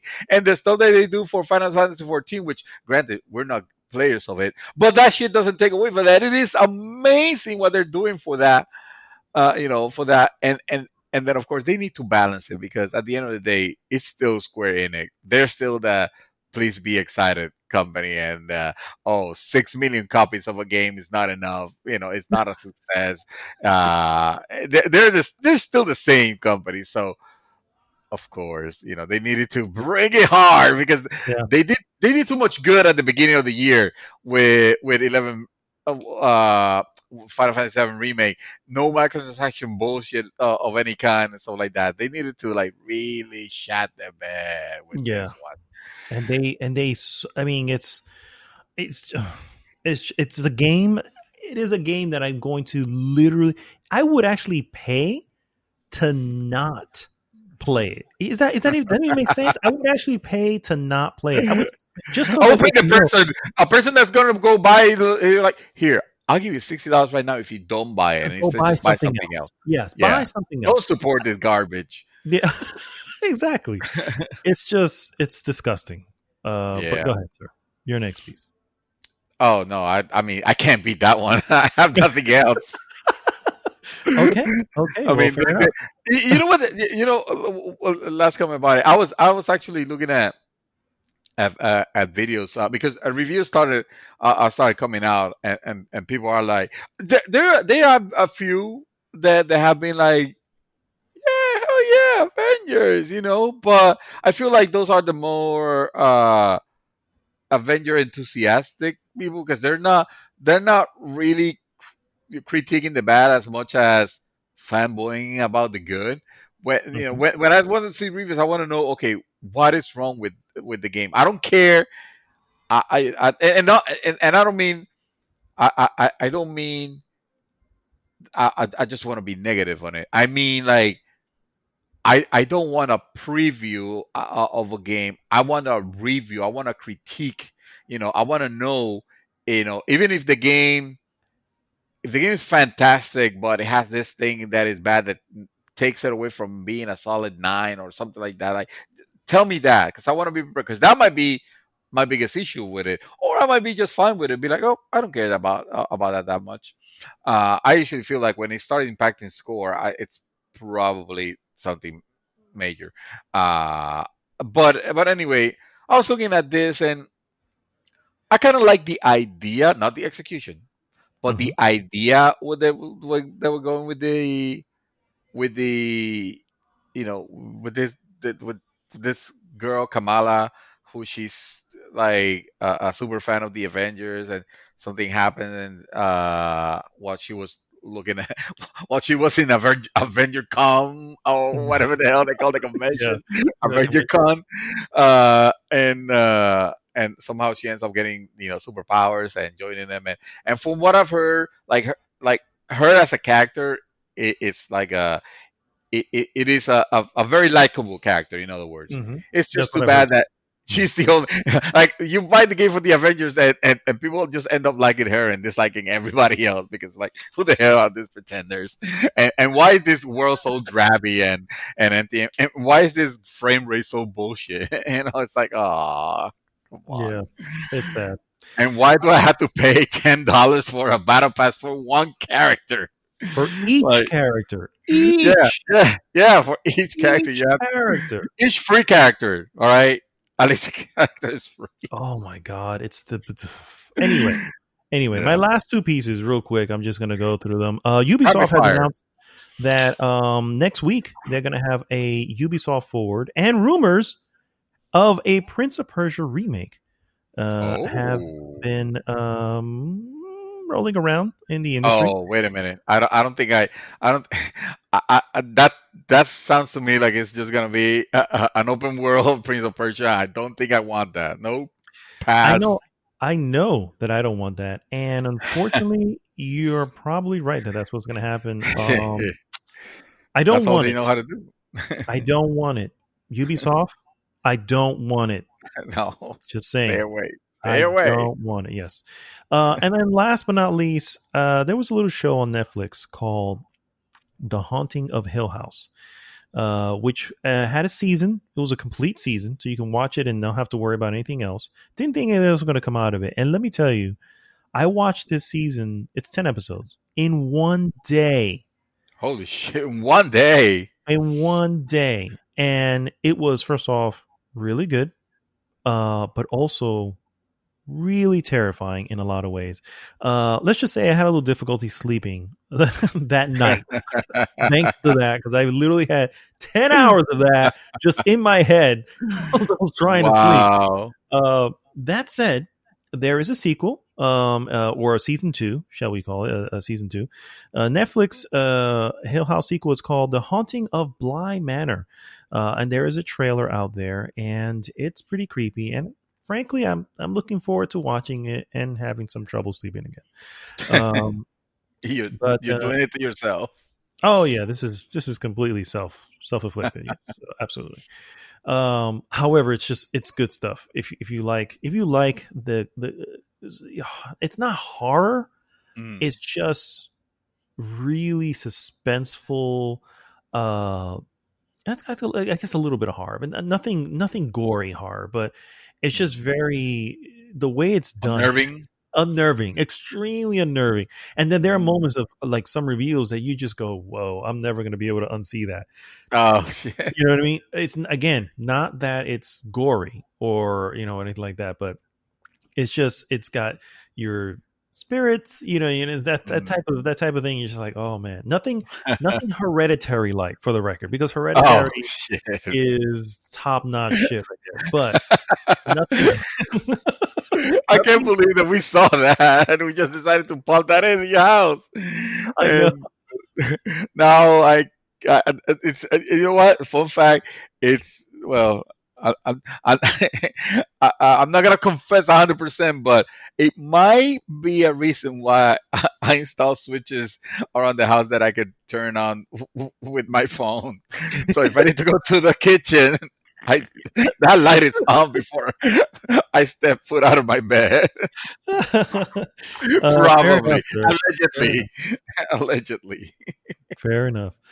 All right, guys. That's all for the news. And stay tuned. We'll be right back with our hot topic.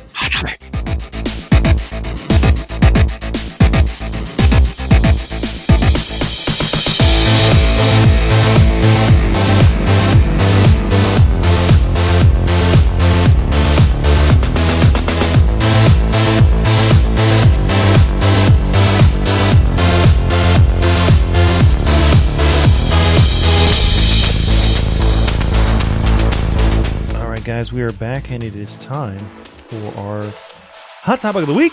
Hot topic, and I'm not throwing away my shot. Nice, very nice.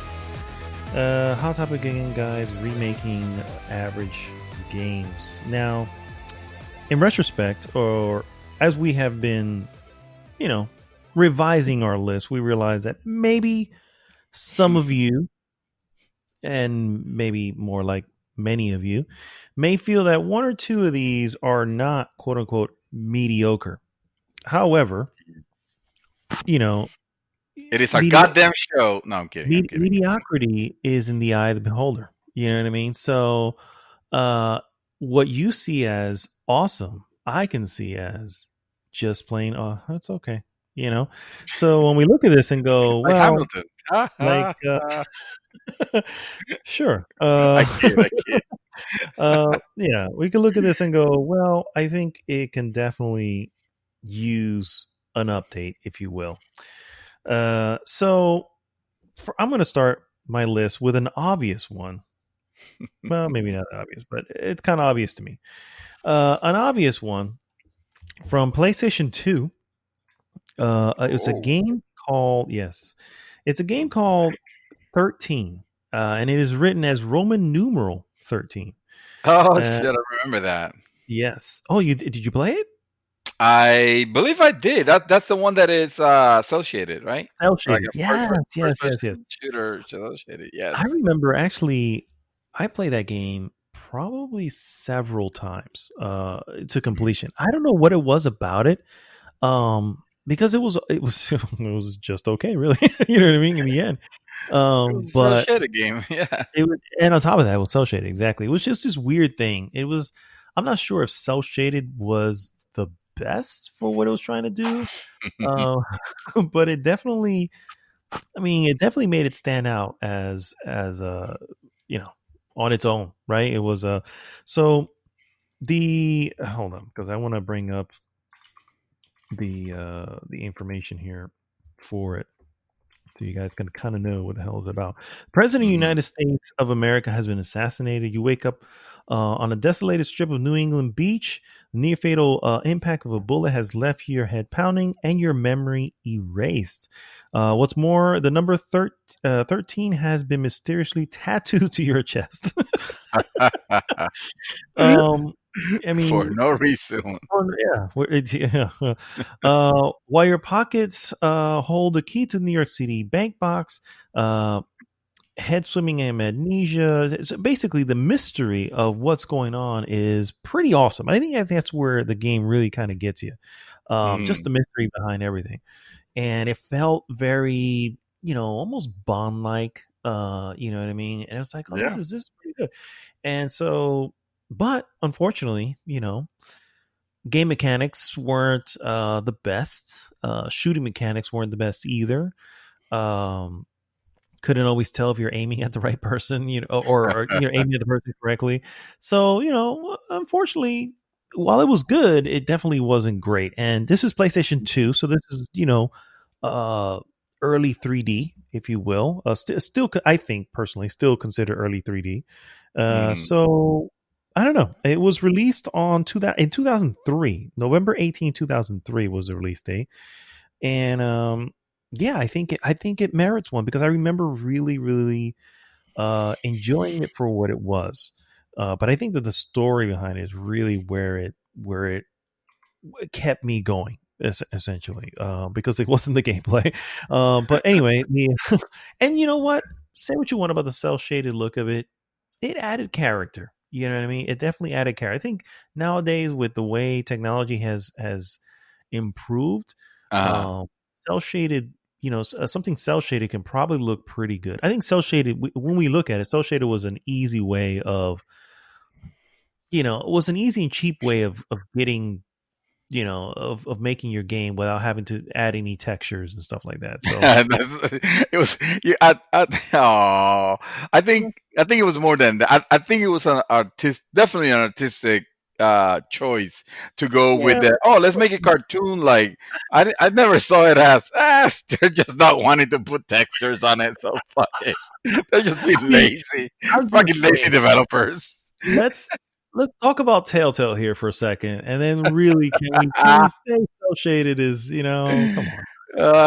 Don't get me wrong though, there are some good looking cell shaded games, and actually Mm, Xbox had in one of their recent things showed a game. I can't remember the name of the game now, but one of their games where it had this really vibrant looking, but very detailed cell shaded looking game, and I was like, "Ooh, yeah. this is like some top notch cell shaded work." So if they were to do that with 13, I think you'd have a good game. All right, all right. That's it. So you think 13 remake should be done? I definitely do. Okay, all right. I'm gonna go ahead and read mine, but in the meantime, sir, can you do me a favor? Sure. Can you check your messenger for a second while I look for Uh, my list here? did you send me my list? Did you send me your list? Huh? Did you send me your list? No, no. I definitely send you something that you'll be interested in. I think you'll be excited. Let me see here. If I should start here with mine, or I should wait for you to. Oh, look at that. So there's a remake already in progress. Well, there you go. Does it actually show go ahead. You do your thing. You I you do your basically thing. I basically traveled to the future and Brought played back in this. the podcast, or to the past actually, and played in the podcast and willed it into existence for you because I heard you like to see 13 remake, and well, guess what? There it is. There it is. There it is. All right. So then, hey, let's try to will some other ones into existence here. I know, right? Now, my selection is gonna be very, very controversial because this is not a bad.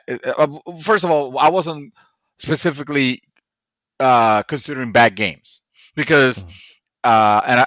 and I think Mad Dog put it very succinctly.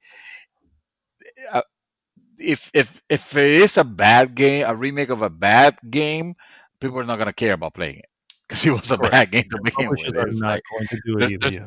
yeah, publishers aren't gonna do it. So yeah, that's why actually that's what you said. Publishers are not gonna be interested in doing it.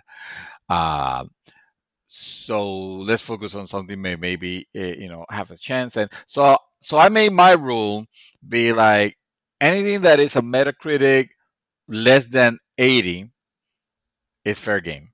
Hmm. I should be able to select that to my list, and that opens the window to a lot of games that are considered actually like good. That so that they might be cool a cult classic, but they could actually use a remake and bring that gameplay into the 21st century. Now the 20 modernize the gameplay a little bit. Hmm. I'll go ahead and throw my most controversial one here just to get it out of the way. And that game, my friends, is Vanquish. Ooh, interesting. Okay. I like Dun, Vanquish. dun, dun. I actually like a lot of the things that Vanquish does, being a Platinum Games joint. It's a game that it does very good action. Actually, the thing is that it is kind of I almost see it like a Michael Bay-ish level of action, where it is very bombastic but kind of shallow. Okay.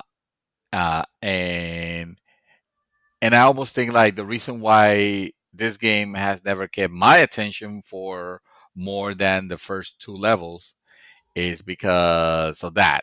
It's because it's just, I mean, it looks pretty and it plays very quick, very fast, and the action is there. Um, but unlike the game that came before it, which was Bayonetta, which completely, as you guys know, completely captivated me. I found this one. I was expecting, Bayonetta levels of excitement, and what I got was a really good action game, but that it was, I mean, kind of pointless. And I haven't to this day, I haven't beaten it because I had never gone back to play it. But I do want to. I do want to see a good version of it, and I think, like I said, a lot of people think this game is good, but hey, how would you like to play a remake version of this game now, huh? Maybe throw some extras, not just make the graphics pretty, because that's not really when I talk about a remake, I'm not talking about just, oh, let's just clean up the graphics. That does nothing to the gameplay. Modernize the gameplay a little bit, throw in some some loot and games as service. I mean, 'Cause that's that's what they're gonna do. modernizing. Yeah. If we're gonna modernize it, we got to bring it. We got to do the right thing here. So Yeah, how would you like to be grinding? I mean, because that's what I mean, first of all, that's all you're doing on your knees on this game is because you're grinding everywhere, uh, or sliding. But no, I'm talking about some good old gaming grind, some level ups for my all people. right. My next one here is more recent. For the record, it's actually in this particular console generation that we are currently in. Mm. However, I played it, and yes, it is fairly mediocre. And I don't think there's going to be. I don't think this is going to be a controversial mediocre selection at all. I think everybody's going to agree 100%. That said, I think it had such a good, base. You know what I mean? Like Mm. the Like the our foundation is the solid on foundation it. that we're going on, and it was like, man, this is something that would be great. So maybe they won't remake it, but if they make a sequel, Mm. clearly, I don't know, but because I'm just thinking it's so recent, and that's the Order 1886. The I know order. that the Order 1886, and I know I first off, I mean, graphically, it was one of the top notch games to look at. It was a beautiful game, so much so Mm. that that's really all they were talking about in the game. Whenever Mm. the developers were showing off the game, it was just all about the look, and it's just like, yeah, but what are we doing? And it was just really a very mediocre cover shooter. Mm. Um, can they remake that? I think they can. You know what I mean? They can. It can. I don't know if Sony's going to fund it. Maybe make an ultimate edition and really spruce up what you're trying to do in the game. Mm. This is great. This is really pie in the sky wishful thinking here, but I really liked the lore that they were going for. Yeah. This was an alternate universe where a lot of weaponry and technology did not exist in 1886, but in our 1886, but did here. And it had werewolves and a little bit of folklore and in there, but I can definitely say it would be deserving of what they were trying to do, what many of the developers were trying to do there. I think it would be deserving of a good remake and really, put in the elements that maybe we're missing. Again, Mm. another game that I feel like graphically, yeah, they nailed it, but man, the gameplay, they just, I don't know, they just fell off. You know what I mean? It was like second, Yeah. second, not as important. Basically, it was just not as important as it. So I heard that a lot about the Order 1776. It did look good, and like you said, the premise was fantastic. I do like that, steampunk uh art design, well, more than an art design, the world, basically the world building on it. And you throw in there, like you said, folklore. the about wolves and stuff like that, and it makes it is a very good recipe for a very interesting title. And I think the developers were focusing a lot on the visual design, and this was early a game of the early uh, PlayStation 4 Life cycle. Yeah. life cycle, yeah. And I think the developers were focusing a lot on making sure that this game showed the prowess, of this machine, but unfortunately left gameplay kind of stuck in last gen, Mm-hmm. which is a shame because It it is. didn't get, it didn't get the recognition that it deserved. And Agreed. King had made some weird choices, like the resolution, like most of the stuff was letterboxed for some Mm-hmm. reason. Yeah. you know, it Yeah. definitely I mean, I somewhat. get it. They're looking for a cinematic whatever, but it's like you don't need to. This is not a. This is not cinema. You know what I It's a mean? It's like, game, come on. exactly. Yeah, make it a game. Make it a game. My second title, actually, another one that it is a good game. It's not a great game. My God, will this game benefit of having a remake because it has a great story to take to tell. It has a fantastic story to tell, something that not a lot of games dare to go into almost, and it's a shame because we could really use more storytelling like this. And it's an action game. It's actually it's not a walking simulation or anything like that because you hear me talk about story. No, it's actually a very action heavy game. And that game, my friends, is Spec Ops: The Line. Oh. Yeah, a game that honestly, it I almost said I wish it had its own franchise, but I take it back. I don't think this is a game that. Well, I don't know. I'm of two heads in this one because on one part, I did enjoy the story of this game a lot, and even though the gameplay was a little shallow again, it was just for third person shooter. I don't remember if you even took cover on it, to be honest with you.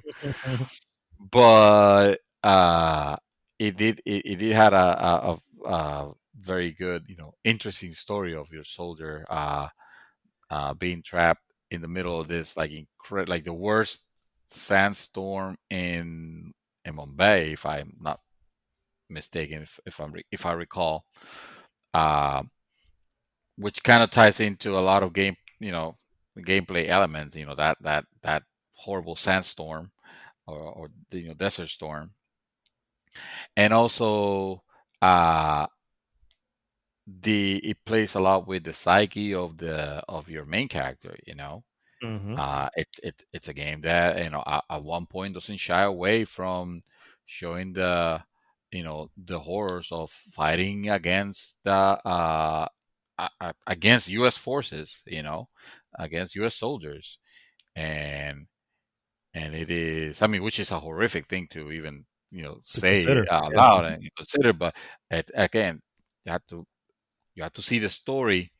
You have to play the game to see where it's coming from in reality. And I think the game did that very, very well. And it's one of those underestimated darlings that I feel like a lot more people should play it, and someone should actually THQ, if you're listening, as I THQ know you Nordic. Yeah. do. THQ Nordic, uh, there is your next title. Do That it. just Make it grab it. happen. Make it happen. Do it. Upgrade. Definitely. I'll be okay. You know what? It doesn't have to be anything crazy. Just you don't have to put like crazy like grappling hooks or anything like that. Just put a nice covered system and a nice animation, and I'll be okay with that. Yeah, for sure. Spec Ops the Line. Uh, What do you think about that? You the never played Spec Ops the Line, do you? I never played it, so Or I you don't would have have like? any affinity to it, but I can definitely understand. I can definitely understand. So I can understand the reason to remake it. Yeah. My next game, believe it or not, so this is this is going to be a pie in the sky. Like if there's ever a pie in the sky, this is a fucking pie in the sky, my friend. Damn it, As I we thought I know, had it. yeah, no. As we know, The Matrix 4 is coming. And what better time to bring back and remake Enter the Matrix? Enter the Matrix. I know Wow. that that game was really just a solid 6.5. You know what I mean? I think if you would have asked me at the time, I would have told you this is a 9. You know what I mean? Wow. But as you mature in life, you start realizing, okay, this is really, it really wasn't that good, and I know it wasn't that good. And let me tell you, regardless of what 9 I gave it, that game got nowhere near 9s when it came out. So, You got an upside down 9. it got an upside down 9 for sure. I get it. I get it. I understand. But being such a huge fan of the Matrix, I would so kill to see this game fixed and remade on current gen, or hey, PlayStation 5, why not? But I would love to see what they can do, because I would never forget, the best part of it was when you were doing all the cool Matrix moments and the takedowns and the fighting and the shooting and running on walls, and it's just like, it's really what I wanted, from a Matrix game. Even though the game itself wasn't great, I get it, it wasn't great, but it was a good attempt. And I think now with Matrix 4 on the horizon somewhere, Warner Brothers, if you can, get off your asses, and greenlight this remake, and forget about the Matrix Online bullshit, and just let's stick with what you got. The Matrix And Online. Oh my God, that has remember that? been dead for so long already. Oh, for sure, for sure. Uh, Uh, so this guy anyway, died on it. Oh my God. Morpheus. Morpheus, thank you. Yeah, I Morpheus. was calling it Scorpio. Morpheus. Morpheus. Morpheus was killed in the Matrix Online. It's like, Yeah, really? Like, fucking really? and apparently that was supposed to be canon. I'm like, That's supposed to be canon, yeah. although it could Yeah. be, because apparently, if I'm not mistaken, Morpheus is not coming back for Matrix 4. So maybe it is Yeah. canon. Who knows? I know. That was the whole point, right? Remember, the whole plan with it was to, the Matrix was supposed to be like this digital, like transcendent um uh project where the story was established in the movies, but then it was gonna have prequels, which we saw on the Animatrix, and it was gonna have sequels, which we saw on the games that came out, and Matrix Online was part of it, and Matrix Online had an ending at the when they shut down the servers, they shut it down canonically. He had an explanation and everything. It was kind of weird because it was like the Matrix suddenly had, like, you were in the world, in the quote unquote real world, which is actually the Matrix, Hmm. inside it, and for some reason, like, the sky was just full of eyes for some reason. I don't know what the hell was that about. I Wow. never, I never. I guess it glitched. Yes. So, It glitched badly. oh boy. Oh my goodness! So you will kill for a remake of that, huh? All right. I mean, kill is a strong word. You will box someone. I would, yeah, I would definitely, appreciate it at least. You Yeah. would. All right. While I look for my next one, why don't you go ahead and do me a favor? Hmm. Can you check your messenger for me? I did. I Go already ahead. checked it. Thank you, sir. Thank you. I already checked it. Whatever. For the record, he said in my dreams, and apparently came from Neo. So All right. Speaking of dreams, it'll only be in my dreams. I don't know, maybe in my nightmares, considering the type of game this one is. Uh, this is not a bad game. It's actually a game that I hold, dear, one of my favorite games of the 360, the Xbox 360 era. And this game, but this game is not an 80. Actually, it might be a 79, so it might be close. But this is one that I really wish that it got remade because oh my god. And I'm talking about Condemned Criminal Condemned. I Origins. knew it. I You knew knew it. it. I The knew it moment I was said, gonna be when did you know? When I said 360, didn't you? 360. Yeah.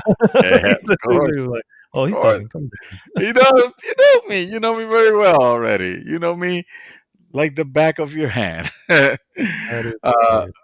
Condemned Criminal Origins is a first-person survival horror game. It was developed by Monolith, and it was published by Sega. Came out in 2005. Uh, this game, when you hear the developers cite the their inspirations, inspiration were movies like The Silence of the Lambs Hmm. and the movie Seven. Oh, yeah. You play this game, you could definitely see where they are drawing their inspiration. Uh, this game at one point gave me nightmares. It's not because it's like super scary, but it's more of that unnervingness Hmm. because first of all, it's a first person. It's a first person, but it's not a shooter. So I guess I will make it more like a brawler maybe because you could use you're punching.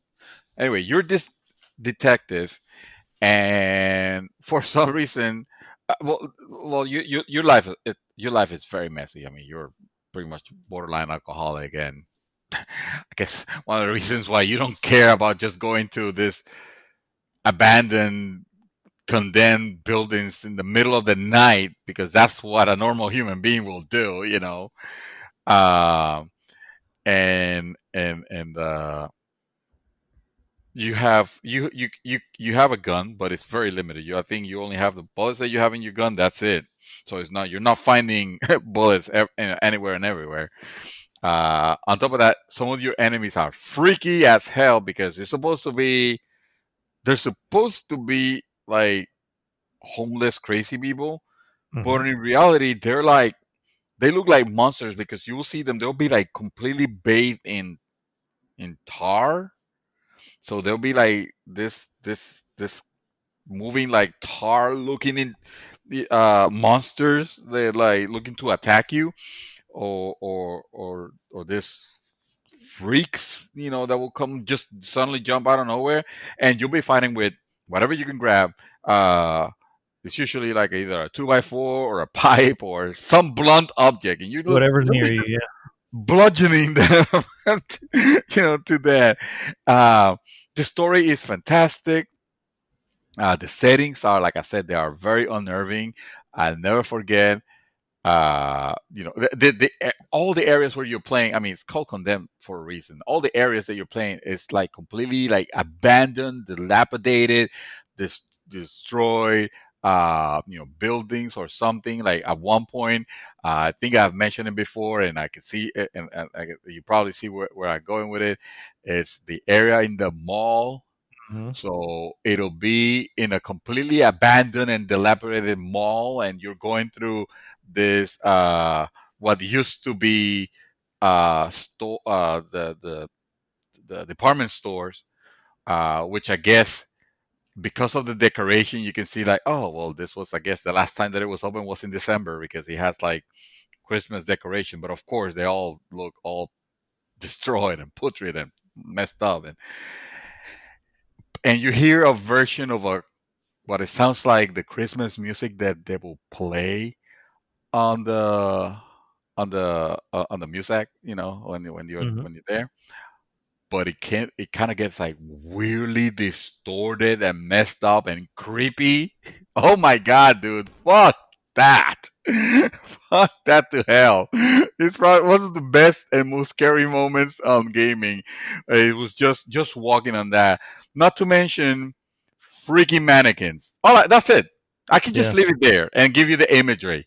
The Yeah. freaking mannequins that you will not see because they're mannequins. They're not moving except when you move, when you look around and then you look back, and that fucking mannequin, you can swear that it's closer to you, but and then you look back, you continue walking, and then you look back, and that mannequin is even closer to you, and now you're freaking out, and now you want to run, and you turn to the side, and then there's a fucking mannequin in front of you, and then you turn to the side, and that's when you start realizing that you're completely surrounded by these mannequins, and oh shit, bro, the fear of God falls into you, and you're suddenly like you can't play anymore.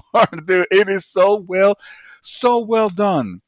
And I believe the reason why we actually got a sequel to it, and that sequel came out to PlayStation.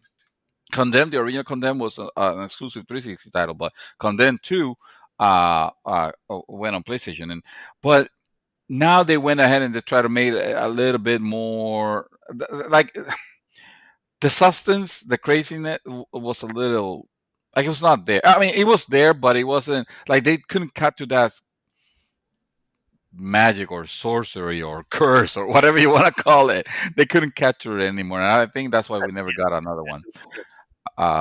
But man, I would love to see a remake of original Condemned Origins, or a game based on that. No, fuck it. I don't want to see a game based on. I want to see that game remade. Newer graphics, more gameplay element, that scary vibe again. Oh man, I think that'll be so wonderful because I will just sit down and watch you play it in the court here. That's never gonna happen. All right. Well, It's like Hereditary, the video game. No, not that bad. Not that bad. Dear Not Lord, that bad. that's definitely not Not gonna happen. That yeah. My last one, guys, is another title again. Mediocre. I get it. That's the point. But I had fun with it, and I would love to see what it would look like now. It's probably not going to happen because of the way the world is at the moment. Celebration of guns is probably not what we would want to see. This little title for the PlayStation 2 called, well, I played it on PlayStation 2, but I think it was everywhere. Black, which was a first-person shooter. Holy shit! Holy fuck! I took that off my list because that game got good reviews. All right. No, it did not. Yes, it did. Maybe No, not on it PlayStation 2, it didn't. But you know what? I actually I have it. I still I think I still have it open on one of according to your method, 79 on Metacritic. There you go. There you go. So it deserves to be here. Absolutely. Yes. I took it down because I was thinking, man, Black, yeah, but I had so much fun with that game. I can't. I did too. I'm not gonna lie, I did too. But ask me what the story was. Who knows? No, it was not about guns. That. Yeah, it was about how can I get the next gun and just release hell upon everything around here. It's a game, guys, that literally the cover of the game is just bullets. Just a pile of bullets. If that doesn't explain what this game's about, then nothing will. It's just I get it. You know what I mean? And let's be real, 79 Metacritic is actually, I guess, pretty decent considering. But yeah. In we said all, that's fine.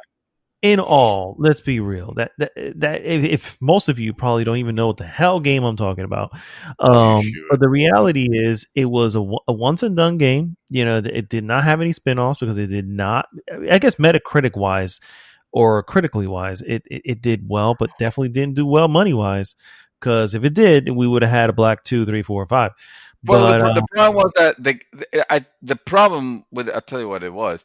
This came out late. This came out on the last days, literally, of that generation. Yeah. Because by that time, because I remember this was the last game that I played on my Xbox. And then before I actually got an Xbox 360 in 2004 or 2005, whenever it was released. I want probably 2005, and I remember playing this game and then jumping on into Xbox 360, playing for the first time Perfect Dark Zero, and trying to convince myself like, oh, this is next gen, really? Because Mm-hmm.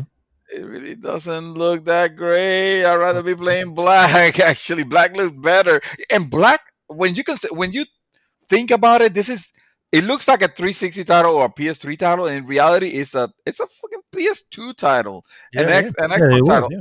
And on Xbox, this thing looked amazing. I mean, I still look at it and I can still see where it's like, yeah, you know, you put some shadows on it and it holds up.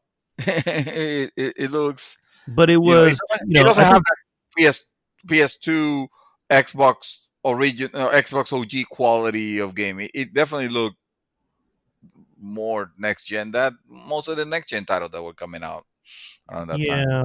But I think we can even still. I think we can both agree that it was a one trick pony. There wasn't really a Yeah, lot to it. no, shoot, You go just one shoot. area, shoot everything, move on to the Yeah. next area, shoot everything. But damn, if it You know what's wasn't. that? That's every Call of Duty game right now, though. So when you think Oh, about it, it's like, oh yeah, Black had it, and Call of Duty is still that, you know. So and Black was bombastic.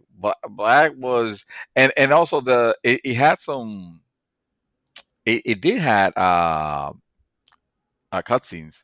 Problem with them mhm. was that they were completely nonsensical. Yeah, So this guy has a briefcase, but like, what the hell is in the briefcase, and why yeah, are you yeah. collecting I think they also intel? had like almost what appears to be like news article or something's going on. Intel, yeah, you Yeah, collect, yeah. So it's you just like, know, what? Yeah. but what for exactly? What was the It purpose? didn't matter. It's just like, hey, what's the next thing I need to shoot? And that was But it. look Oh, look at gameplay of that, and you can see that it is kind of incredible to think this is a a PS2 era, Xbox OG era game, because some of the animation on this is phenomenal. It's like you have not seen on imagine how that would look now. Wouldn't it look great? Imagine. It would Yeah, look great. yeah. But you want to play that? You can play Call of Duty, Black Ops, whatever, whatever they're Because if making you it play now. Call of Duty, you're giving money to Activision, and I don't want to do Yeah, that. no, fuck that. Wasn't this game polished by? No. I don't even remember who polished this game. But anyway, good selection. Good title. Good title. I almost selected that one. Yeah. Uh, I'm gonna go ahead and well, I'm just gonna mention this one real quick since you have. I have five, but this one I'm just gonna mention it real quick because not a lot of people are gonna care much about it. Uh, so the Sid Meier's Civilization. Oh, hold on, I'm not done. Sid Meier's Civilization is a fantastic series. It's a great series. They made an offshoot called Sid Meier's Civilizations Beyond Earth. That was not great. And unfortunately, like, they lost it. I don't know what happened with it, but it was not what people was hoping for. When you hear the name, Sid Meier, and you think of another type of, Civ like game that was more sci-fi, uh, you immediately think of, well, Alpha Centauri. And Alpha Centauri was an amazing game. I love that game. I can't. I don't put it on this list as a game that should be remade because that game is not a bad game. That game is a straight A excellent title. I love that title so much that my own handle, Dream Twister, is actually a reference to a project on that game. But anyway, I digress. Um, the final game that I have on my list, and I don't think people could argue that this was a game that when it came out, it was fun. I think people like the source material. Uh, I certainly like the idea that was trying to do, but the implementation, and I played this game to completion. The implementation was extremely mediocre, and and then he got a sequel, and the sequel was exponentially worse. And I was like, nope, I'm out. I'm not doing this. What I wish you did, because I like where you were going in that game, my friends. It is none other than Star Wars: The Force Unleashed. Oh, I thought the Yes. first one was received well. No, It it was mediocre. was no, it was, but it was mediocre. It was actually it was commercially, yes. Critically, no. No, This fair game enough. was Yeah. a 73 in the Oh, best there you go. version of it. Uh, and then, of course, Force Unleashed 2 came out, and that one was even worse. That one That was a was that tank. 61. Yeah, That one tagged. That was, I mean, that game was incomplete. It had Force Unleashed 2 had areas it had a walking. where it was just walking. There was nothing. There were no enemies. The whole entire area was devoid and empty of enemies. All you had to do is just walk to the left or to the right, whatever. It was, yeah, yeah, yeah. But I did like the idea what they were going with it. I mean, this it was it was so bad that it did not became canon or anything like that. Because it's funny because they try to tie the elements of this game as almost like this guy, whatever Star Killer, whatever his name was. Yeah, yeah. That was it. I remember that he was Star Killer was the last name because of course, um, and he had a funny way of holding the lightsaber, which I also thought looked kind of rad, but because he He's was holding kind of it backwards, stupid, right? he was holding it completely backwards, like Oh, literally. yeah. He was. He was That's holding not it on to his him, back. though. Yeah, that's not original to him. No? There's some. Oh, Yeah, no. There's some comics from like the old Republic that show a couple that would hold the sword with the blade down instead of up. Yeah, so that's not yeah. original to him. They were Well, he just had to play behind. He had literally right or one hand front and the lightsaber hand. He was holding it back, but the lightsaber was pointing up. He was yeah just holding behind him. it behind his back, Yeah, which was like, well, what the I guess hell? that's Like, yeah. Yeah, I had I guess never seen. that's I never definitely saw that original. before. Yeah, no, Yeah. that part is original, but the way he's holding is like if he were to hold it in front of him, the blade's Uh, pointing down. That's oh, not, okay. yeah, that's not original to him. I've seen that before. It's probably where they borrowed that.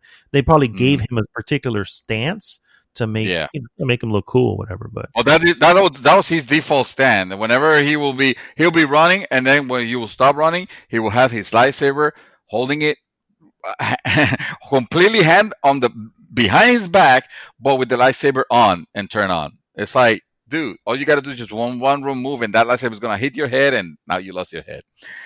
It was that's the ridiculous. word. It was like That's right. completely. It was meant to look cool, but it's completely impractical. Anyway, he was also like ridiculously powerful, and I would have made fun of. I will still make fun of him to this day if it wasn't for the fact that I guess we had the Emperor doing the exact same thing on this last movie, which Mhm. is to take a freaking Star Destroyer from the sky, like him on the planet, and with using the Force, moving a Star Destroyer because of course, he can accomplish what not even Yoda was able to do. He barely was able to lift the X-wing out of the swamp. But no, this guy is holding a complete Star Destroyer and moving it and whatever. Anyway, the whole game, and they try to make him, they try to present him as being an integral part of the creation of the rebellion. As if it was almost like a founding father level of thing. It's like whatever. It's but I did enjoy the fact that it was a Star Wars game and that it was, you know what? Fuck it. Some might say we actually got we actually got the A good the one. the Yeah, according remake to you, yeah. Or with according, not just you, but yeah, you know what I mean. yeah According with to the masses. yeah the Jedi forgot the name of it now. God damn Fallen it. Order. Fallen Order. Thank you. Yes. I want to see more of that because I did enjoy that game quite a lot. Actually, I thought it was a very well made game, and you know what? Fuck it, I take it back. We don't need a remake of Star Wars Force Unleashed if we have Fallen Order already. So what Yeah, am I even I would talking agree. about?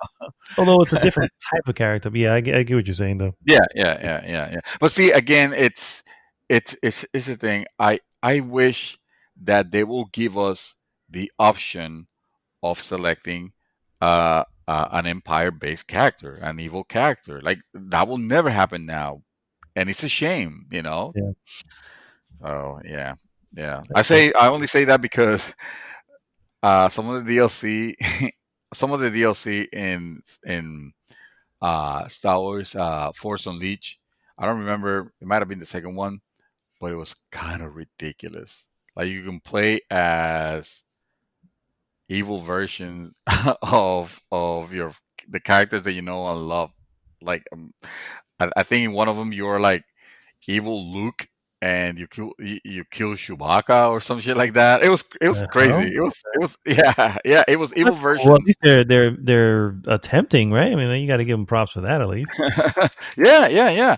Um, let me see. This thing. Oh, an evil Leia actually.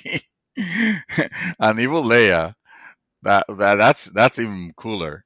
Uh, and yeah. I don't know.